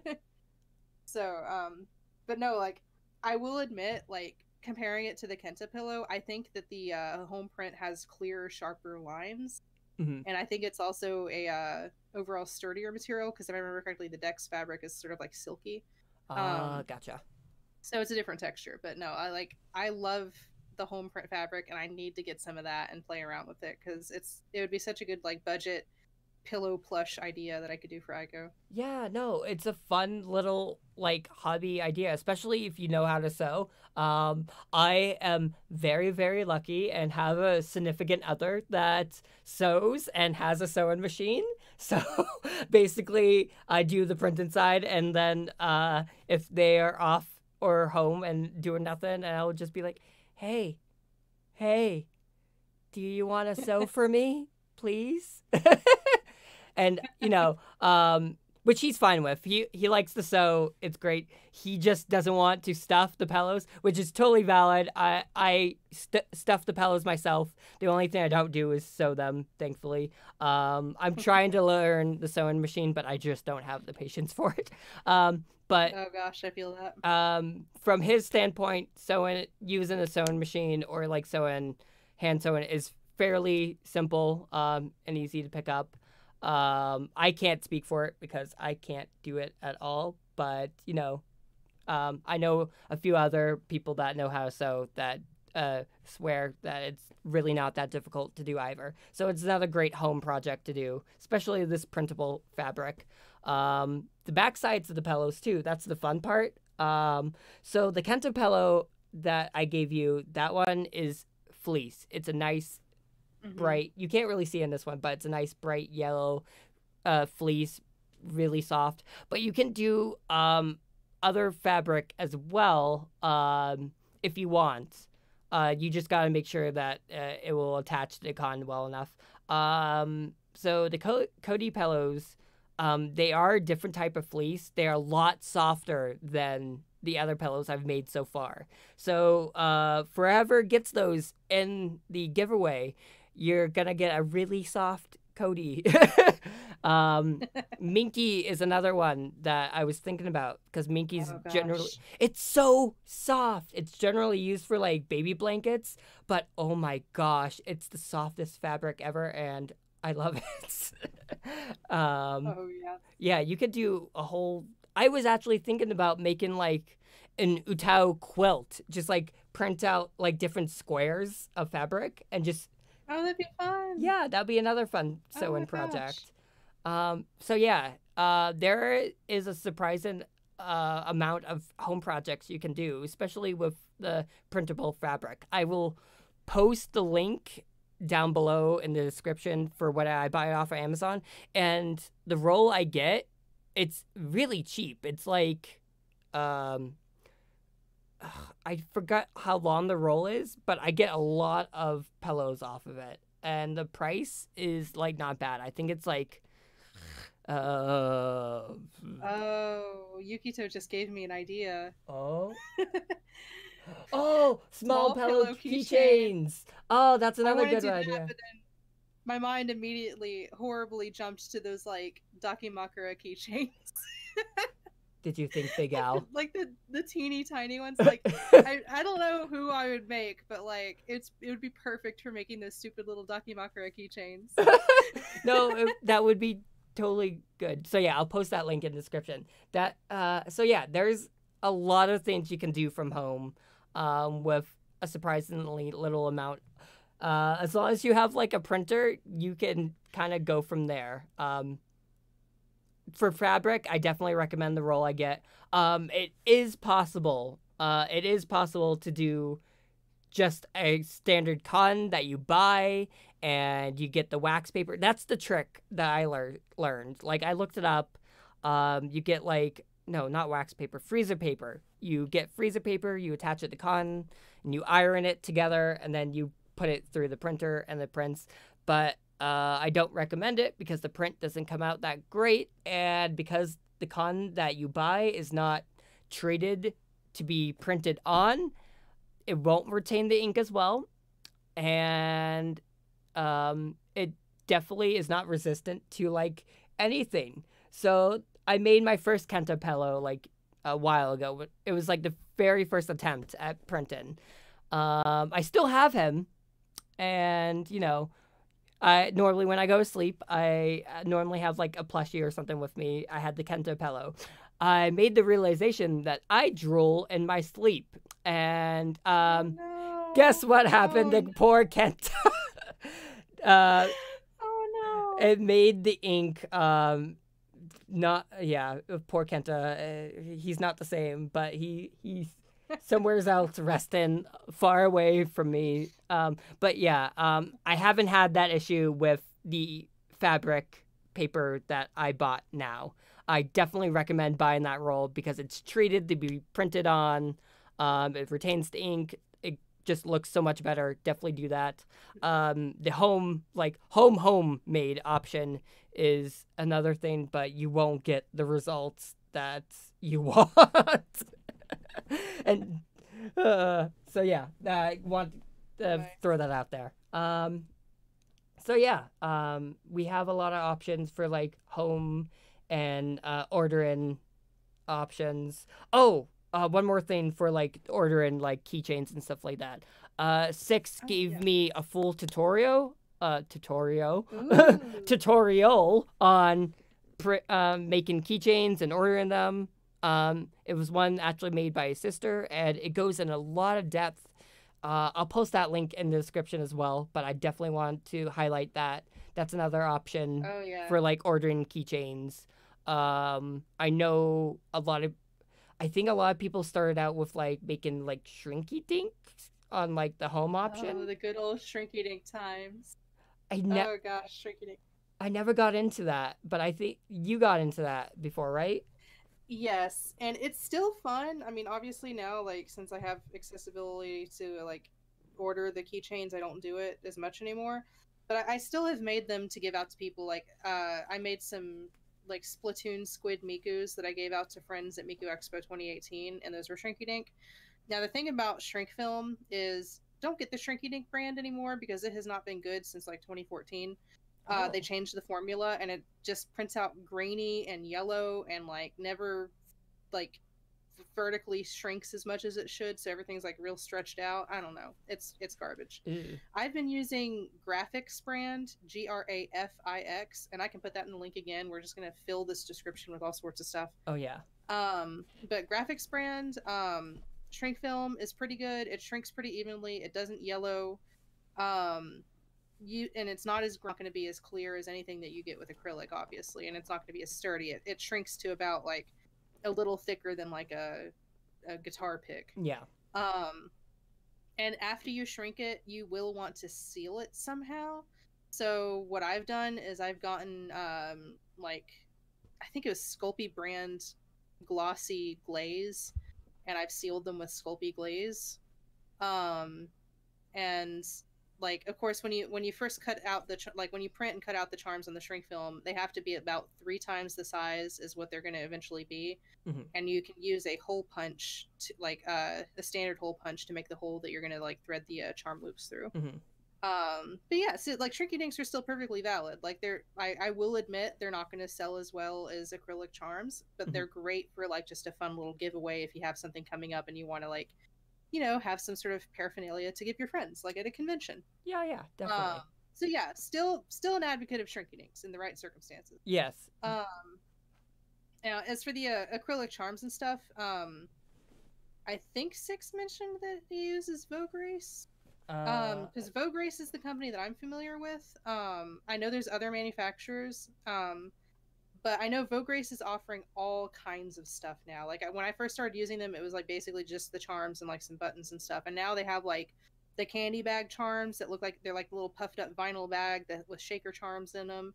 Like they do the regular type of shaker charms. They do like omanju now. Like you can find all sorts of like stuff you can make off of Alibaba manufacturers. It's ridiculous. Oh, like it's amazing the amount of stuff that you can get printed. Wow. And one last thing, like those are the you know, like the Chinese manufacturers that do charms and stuff. There are domestic manufacturers. There's Arts Cow in particular I have used. Arts Cow is fun. It's usually standard stuff like t-shirts and canvas prints and like that sort of thing, but they also do zipper bags, like little change purses or little like pencil cases. They do, I think, tote bags. Oh. And my favorite thing that they do is they do body pillows. It's not the standard Dakimakura size because it's I think it's the body pillow size that's standard in the US, but it is a body pillow and you can order it double-sided. Oh my god. And I think I have an example in the pictures of the Aiko one. Hold on. Now, back in with Vogue America, Aki, as a joke one time, posed a bunch of the MMD models for Dakimakuras and made them double-sided with one character on each side. So there's a design that has Aiko on the front side, Namida on the back side. I have not gotten a pillow for it because it's a really weird sized Dakimakura, and I have to order the pillow on Amazon. But yeah, if you want to make a Dakimakura, go right for it because why not? So she used Arts Cow? I ordered this Arts Cow. Okay. It's like ARTSCOW, like the animal cow. And that's where she got these pillows from. Yeah. Huh. Yeah, she had ordered them before and brought them to Anime Banzai. And she'd only ordered, I think there were 2 Dex and Dyna ones and 2 Aiko and Namida ones. And they all sold out. So there are 2 people in this world, other than me, because I got mine printed as a joke later on. There are 2 people in this world that have an Aiko and Namida Dakimakura that aren't me. I hope they're doing well. But awesome. No, they're just still like they're not even like, you know, really risque ones. Like they're all just posed like in sort of, you know, like coy looking poses. Right. Like it's just their MMD models. Yeah. But that's an option. And also on this picture, the kind of dirty looking, since I've used it so long, Aiko like neoprene laptop sleeve and the mask, those are both done on Redbubble. So that's an example of the types of things you can do on Redbubble. Oh, nice. Okay, cool. Yeah. Okay. So we've talked a lot about making merch and all that, but we also hinted at like sites like Redbubble where we also sell. So I guess we want to probably transition to the last topic, which would be selling merch. So let me open that up. Once I figure it out. Yay! There we go. I know nothing about selling merch. I'm gonna do my best. Okay.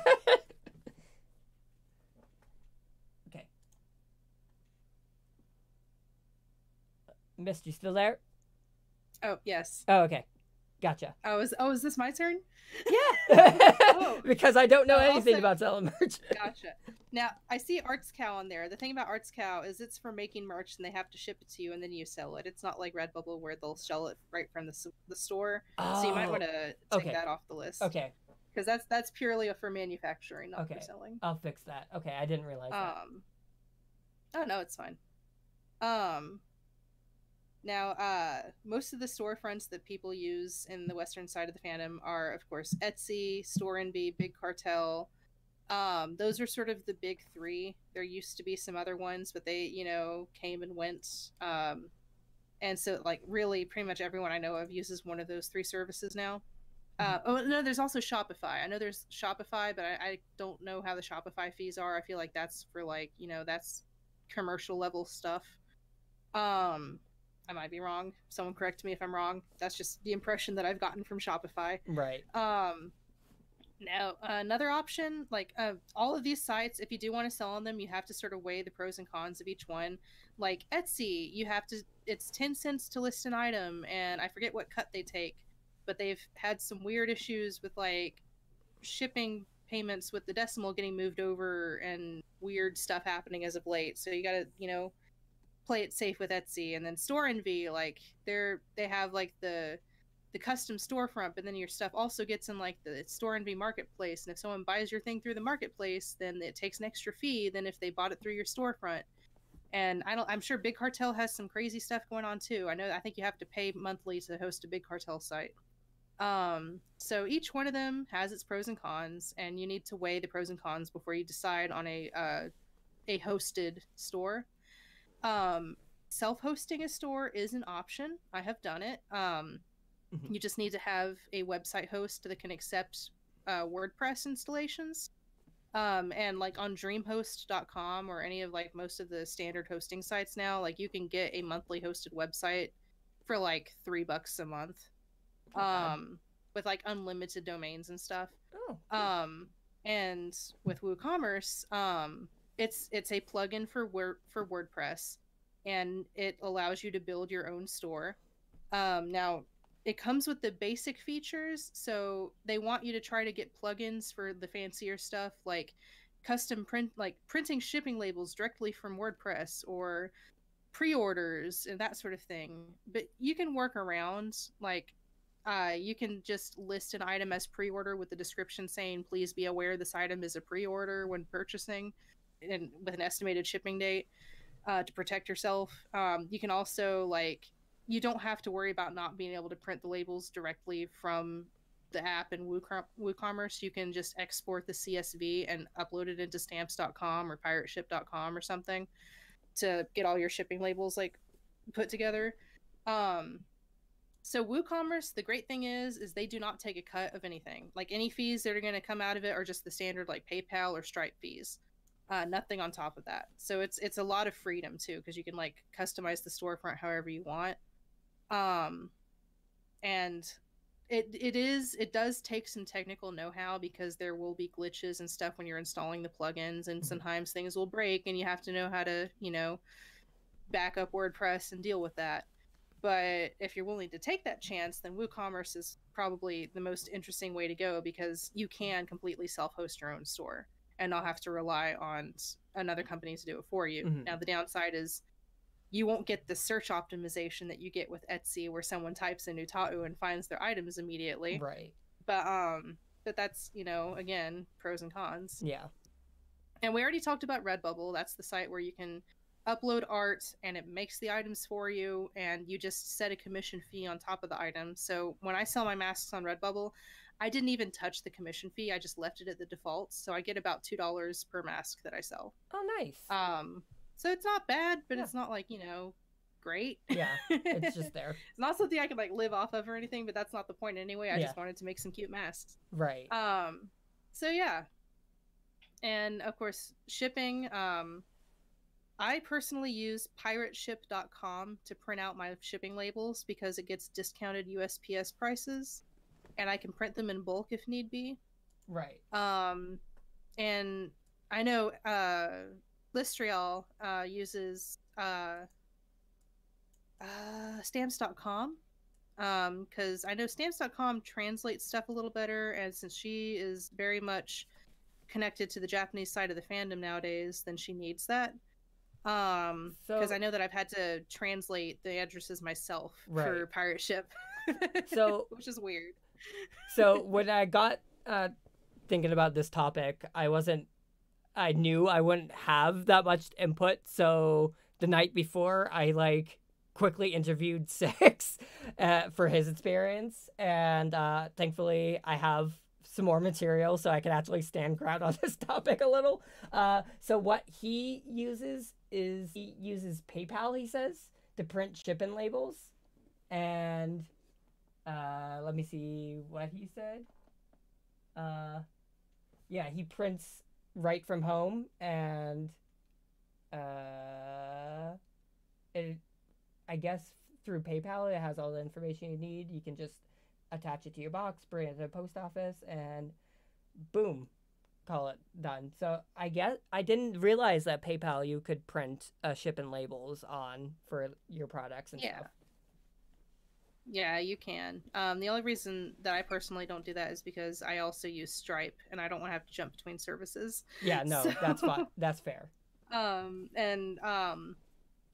When it comes to the shipping labels themselves, I just print them on plain paper, cut them out, and slap them on with clear tape. I would love to actually make labels, but I haven't gotten around to doing that. I used all my nice label paper to make like return address labels for my envelopes and stuff.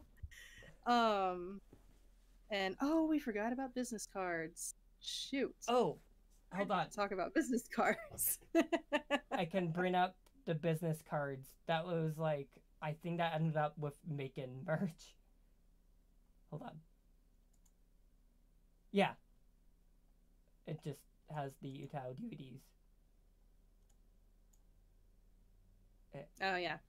Let me. So in terms of like business cards, so it's always nice if you do plan to sell items.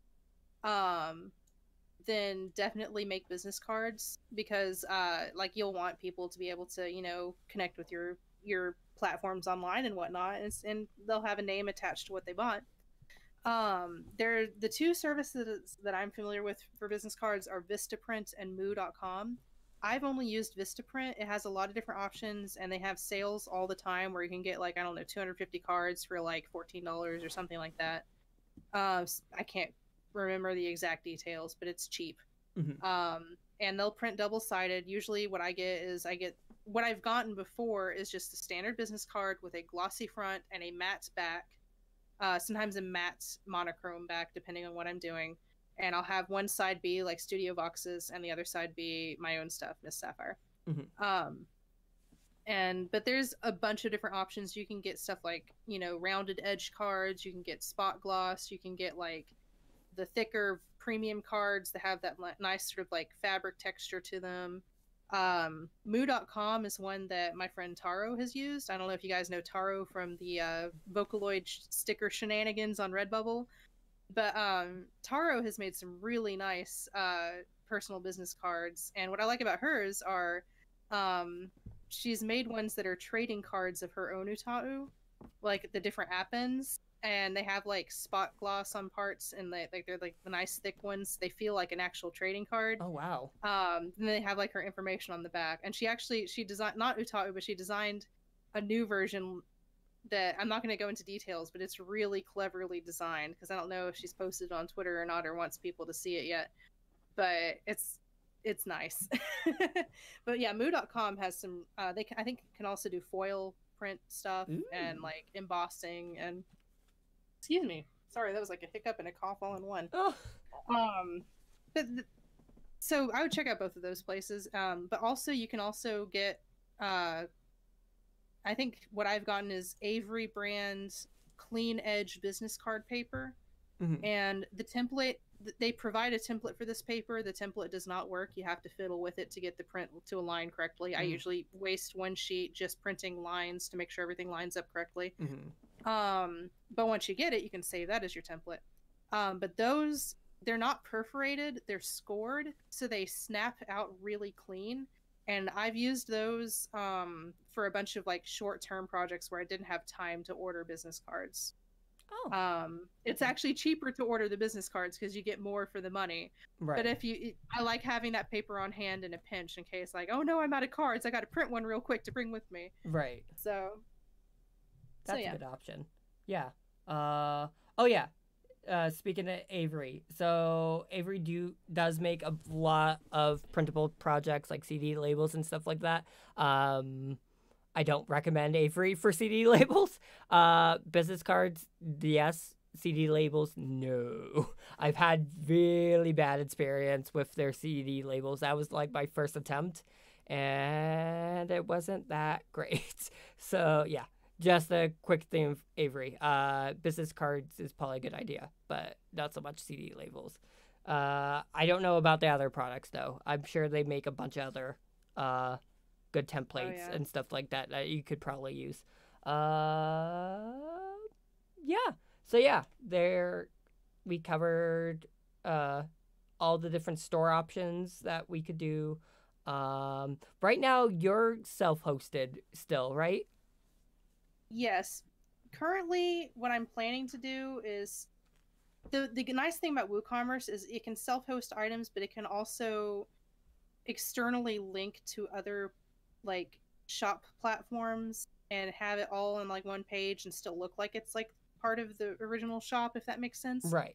So I've decided to start like I really like that Ko-fi or Coffee, like ko-fi.com is putting out a store for people who have gold, I think. I'm not sure. I think it's gold specific. And it's really nice. Like I love the layout. I love how it's like all in the same place as like the tip jar and the commissions menu, and I like having everything in one place. So I'm probably going to start uploading my items there once they have a cart, because they don't have a shopping cart feature yet. You have to buy items individually. But Oh, okay. once they add the shopping cart feature, which they said they would, I'm gonna probably dump all my merchandise on there from here on out, and just use Studio Vox's WooCommerce plugin as a hub to link to all of the merch on different platforms, Well, that's a good idea. like not only my own, but like Stratosphere on Aki's Bandcamp page and stuff like that. Right. So yeah, I completely forgot to bring up Ko-fi, or coffee, or I call it Ko-fi. I don't know. I know it's supposed to be coffee, but I call it if you, coffee, but that's fine. I know what you meant. yeah, if you have that, and I think it's a gold feature, but if it would be another option to invest in gold, because like with that you get the commissions menu, and then you also have this nifty little store. Like they're really beefing up that program. That about it. Yeah. I guess one last thing about if you are self-hosting a store, or I mean, not even self-hosting, if you have an online store, this is a piece of advice that I need to follow myself, which I haven't gotten the chance to yet. If you plan to sell things online and you start, getting wider spread and selling things online, invest in a PO box Hmm. for your own safety, because you don't want to have your address on the return address of everything you send out, and you want a return address in case things get lost in the mail. Right. But yeah, I would highly advise, if you decide to start selling merchandise, and you're selling it domestically especially, Hmm. then definitely get a PO box. Yeah. Which is something I still need to do, but No, that's a really good piece of advice. I'm glad you brought that up. Something to think about for sure. Yeah. Uh, I'm gonna put 3 on my death count because I just lost whatever oh spot no, I was talking about. But hey, 3's not bad. three isn't bad. We've been through most of the stream, and 3, I'll take it. I will definitely take it. All right. I'll take that to 3. So yeah, no. Just an overview.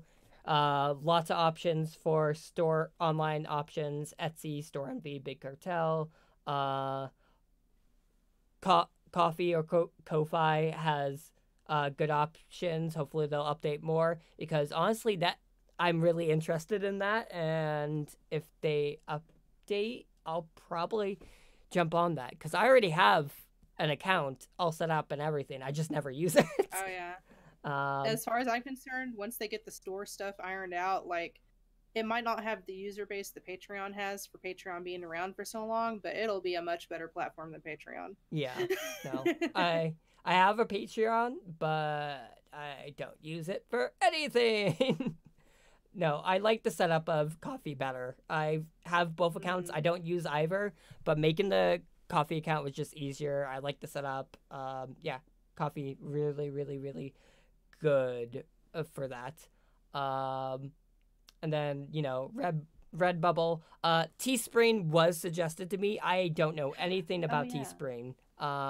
But the person Kuro suggested it to me, and they swear by it. They said they love it. It's worked great for them. Just never let them down. So I might take a look at that as well. It's worth definitely taking a peek at. Lots of online store options.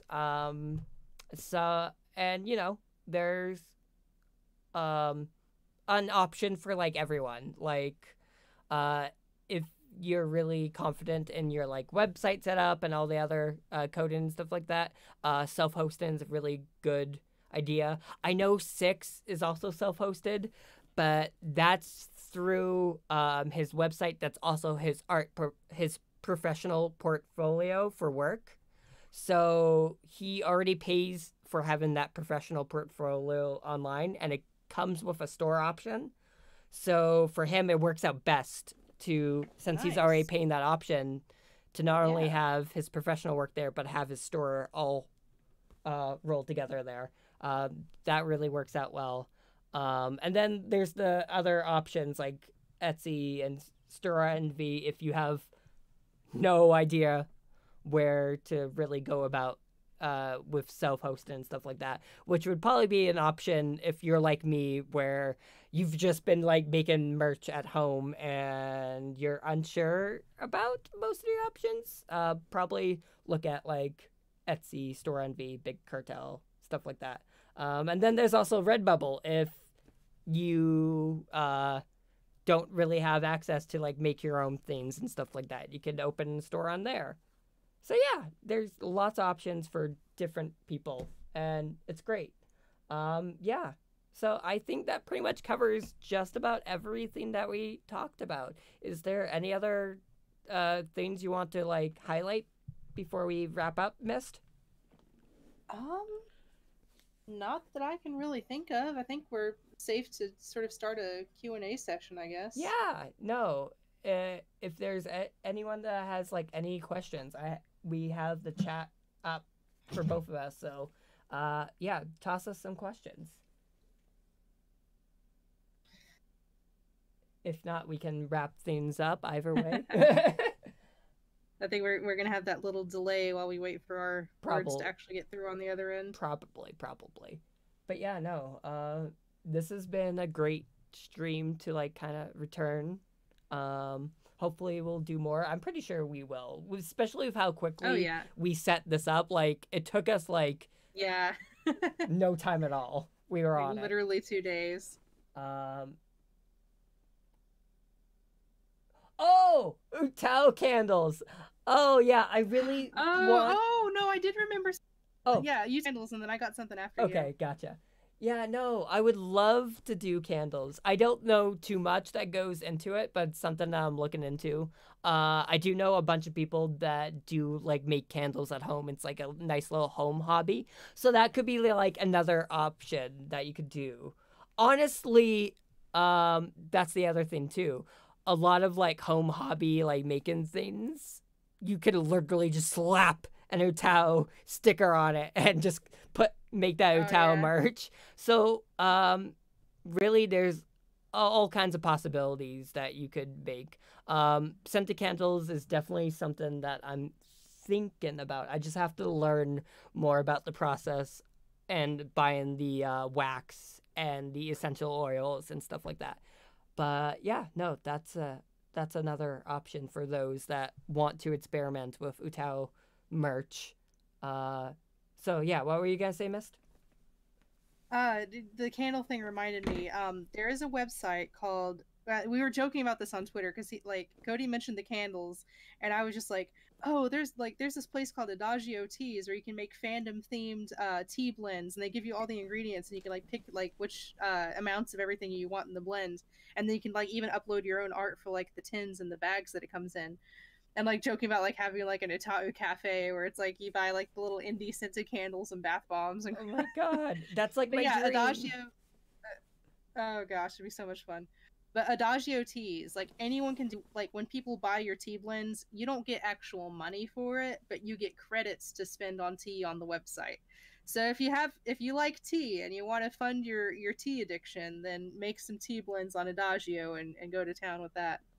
I've been meaning, like, I know Aki has some for Vogue America, and there is a Aiko and Namida tea blend, and it's like blueberry hibiscus with some other stuff in it. It's really nice. Oh, that sounds so good.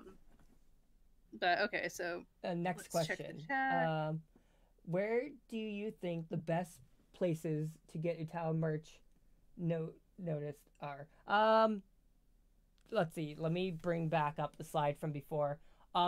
My first like piece of advice on that is buy from our community. Keep an eye on like your favorite artists or Utau producers. A lot of times they will have stores and they will have merch that you don't even know about. So keep an eye on their social medias to see what they have. That way we can continue to support our community and our fandom. And then for other options, let me bring up the first. I think it was the first. I think they were asking where they can, like, if they make merch, where they can get it noticed. Oh, like promoting merch. Oh, I need to get my eyes checked. I totally messed that up. But okay. Oh no, it's fine. No, I would say the same thing. Twitter. Like I feel like 90% of the fandom is on Twitter now. If you do art streams, you can always, like, if you stream art on like YouTube or Twitch or Picardo, then you can always talk about your merch there and link to your store. But yeah, I feel like, you know, oh, and Instagram, because Six brought up Instagram and I keep forgetting Instagram exists. But yeah, Twitter and Instagram, and then if you do streaming, then like of course hawking your wares on your stream. Um, so that's probably the most that I can think of. Oh yeah. Oh, so Dan just mentioned like bootleg stuff. Uh, Keep an eye out for that. But I also that brought me to another thought as well. So if you ever want to make Utau merch of your own Utau, you have all the rights to your Utau, so you can do whatever you want. There are other, like, let's say you really like another Utau. Um, you could also make merch for that, but I wanted to make it a point. If you do want to do that, you have to gain the permission from the author Yeah. about that. So Okay. like Six is a great example of that. He makes Poyo merch, but he got permission to make and produce and make a profit off of that from Matsuda Toki. So definitely, if you love another Utau and you want to make some merch of that, please definitely get in contact with that Utau's owner to make sure that you can get permission or like make a deal or whatnot in order to do so. But other than that, if it's your own Utau, you can do whatever the heck you want. You own the rights to your own Utau, and you can make your own stuff. That's a great thing about, having your own character. You have the rights to them. But yeah, definitely, if it's other Utau, definitely get permission. Yeah, Six brought it up in the chat. Look at the terms of each Utau, like the character usage terms. There's also kind of like what Aster and I like to reference as the unspoken dojin rule, which is very much more on the Japanese side than the Western side, but it's something that I think should be adopted more by the Western side. When fan merch comes up on the Western side, a lot of it is people will make fan merch as a living. Like, I mean, that or as a way to make money, which is understandable. Like, I mean, that's sort of like the culture that developed here around it because of like the conventions and whatnot. With these dojin events in Japan, most of the time, especially with the smaller Utau ones, people aren't really making a profit off of these items. It's barely break even. It's more for like, people get together and it's like a big sort of gift giving, except, you pay for the cost of what it made to make the gift. Right. And like people will promote their work that way. But it's not like, people making merch of characters they don't even know, just, like, because that's the anime flavor of the month type of thing that it is here. So dojin culture is something interesting to discuss because a lot of like the bigger Utau, especially like the Vipoloids and whatnot, they will have specific rules where there's a clean division between dojin usage versus commercialized usage. And we don't really have an equivalent to the idea of dojin usage here in the States, especially, at least. So when you check Utau permissions, if it doesn't have a clear division of like this is specifically what you can sell or do with this Utau, then definitely contact that Utau's user or that Utau's creator, especially if it's a Western Utau, because people are pretty, have a tight grip on their characters here, understandably so. If it's a Vipoloid or if it's one of the big like group project type of Utau that comes out of Japan, they'll have websites that specify, dojin or coterie versus commercial, and they usually, like, at least Teto, I think, has an English terms of use that kind of tries to like explain what she can be used for. Right. But and if it's Utau like a Windows 100% Utau or like a Makne series Utau, then those are, that's the same as making general fan merch because those were commercial products. So no one's gonna, be like, that's my OC, how dare you? Yeah. But it's just it's such a weird, fluid like situation with different Utau having different terms of use actually constitutes dojin, because like you making a bunch of pillows to give out to people or to sell like just for the cost of making the pillows would count as dojin. But if you made pillows of an Utau that was really popular just for the like charging $20 a pillow just to specifically to make a profit, then that's completely different. Right. So yeah, most times you'll either see the terms of use on like an Utau's website or even in their voice banks. If you click on their little icon, they'll have their little voice bank information, and then they'll have like terms of use. They'll also sometimes have that on their wiki pages as well. Yeah, so definitely keep an eye on terms of use for different characters, and contact the creators if needed as well. So yeah, keep that in mind as well. Next question, Myst, this is for you. So, hey Myst, will there ever be a box for Kikune Aiko's voice banks? Someday. That's all I can say. I have extensive plans for a DVD packaged version of Aiko. The problem is, I don't want to do it until I have her VCV Japanese and her VCCV English done. And I have not been able to record ever since things started back in March, because even though I'm going back to the library now, like we've gone back to the physical building 2 days out of the week for work. The library, for those of you guys who don't know, I talk about this on Twitter like all the time. I work at a college library, and we have this sound booth called the Whisper Room. And it is a completely soundproof enclosure that I can bring my mic in and I can scream at the top of my lungs and no one in the library can hear me. I cannot go back to recording anywhere else after using that stuff, because I am super self-conscious when recording high pitches and loud voice banks. And of course, when I record the soft ones, I don't want to have a worse environment for the soft voice bank than I did for the strong voice bank. So I do all my recording in that Whisper Room now, and it is completely shut off. Like, not even staff can use it. I asked, and they were just like, no, we can't. I'm sorry. I was like, I understand, but I'm so sad. So I can't record Aiko. I have like 4.5 pitches of her VCB Nimbus bank done, and nothing done on VCB because I recorded a snippet of it like 5 years ago and then gave up.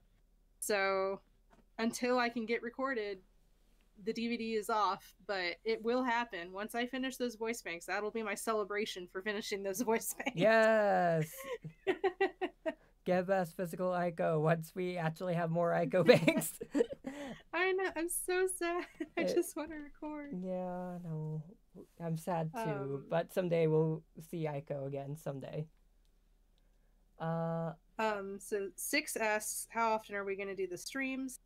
We're not going to have a set schedule. We're going to try to announce streams well in advance when we're able to put them together, because Cody, Zuduri, and I have different schedules and they don't overlap that very well. Right. But we will figure things out, and we will, of course, announce on every platform imaginable when the next stream is going to be. Oh yeah, absolutely. But we're not going to be able to schedule these, unfortunately. No. Right now, that's the reason why me and Myst are here without Zuri. His schedule does not line up like at all. Thankfully, me and Myst had we were able to finagle a schedule lineup for us. So yeah, it really worked out well for this episode, because I just asked Myst about it on Twitter after talking about Utau March. I was like, so do we want to stream this? And we went right to planning, and we did one quick Discord meeting, and then posted our information and resources, and then here we are. So it worked out really fast. For now, the plan is up until we can get the 3 Musketeers back together, I'm gonna do separate episodes with each of them. So right now I have this episode with Myst. I'm talking to Zuri about planning another episode with him. I think what we want to do is Utau lore and how we went about writing Utau lore and writing tips and stuff like that. He's really good for that, and maybe possibly asking someone else if they want to be a guest as well. And for now, I'm just basically gonna swap back and forth between Myst and Zuri with different episodes, and we'll go from there. Like I said, no set schedule, but definitely nowhere near as long as a hiatus as it's been for 4 years. We're not going to let that happen again, we promise. No, definitely not. I think that was part of the problem too, because back before, we were so dead set on it has to be the 3 of us, and we have to be live. And this time I was like, know what? No, I'm just gonna do duo episodes and go from there. And that's the other thing too with Zuri. I think with him, I'm gonna have to do a pre-recorded episode, which stinks, but you know, I'll see about it. But if we if I do a live episode with him, it's gonna be like late at night. I mean, we could always rename this to Utau Tips, Not the Resampler Show, so it doesn't have to be streamed. Yeah, no, that's definitely an option. So I'll probably do some pre-recorded. I definitely like doing the live format though, because it feels like we're just doing like fun. a panel at like a con or something, which is great. Exactly, yeah, it's a lot of fun. I've missed doing these. God, yeah. I think I'm also like the layout for the stream is the very like rough put together one we did 4 years ago when we had no idea about YouTube streaming or OBS or how any of this works. Mm-hmm. So at least before the next combo episode, the big fancy one with all three of us, I'm gonna try to put together a really nice streaming layout. And I may or may not force the other two into being VTubers with me. We'll see. Yay! I have no idea what I'm doing, but I'm just gonna follow Myst. I don't know if YouTube can do multi-streaming where we could have 3 feeds at once like that, but I'm gonna try. Yeah, no, definitely something to look at. We can definitely look at our options. But yeah, no, that's our future plans with Utau's, however the hell you want to pronounce it. Yeah, no, it feels great to be back. I'm glad we were able to just chat about Utau merch for the last 2 hours now. It's been great. Yeah, I've enjoyed it. Yeah. So yeah, I think that's everything. Yeah. Yeah, I think that's a good wrap up. Okay, perfect. All right. So, thank you everyone that's been here. It's been fun. We'll definitely announce when we'll do the next stream or upload, whether that be with Zuri or Myst. Depends on our planning and how much I can get in contact with them. But yeah, definitely if there's another episode, we'll let y'all know. Thank you guys for being here. Anything you want to say before we leave, Myst? No, just another thanks to everyone who joined in. We're glad to be back at this, and this was a lot of fun. Oh, yeah, definitely. All right. Well, I hope you guys have a great afternoon. Thank you so much for being here. Bye.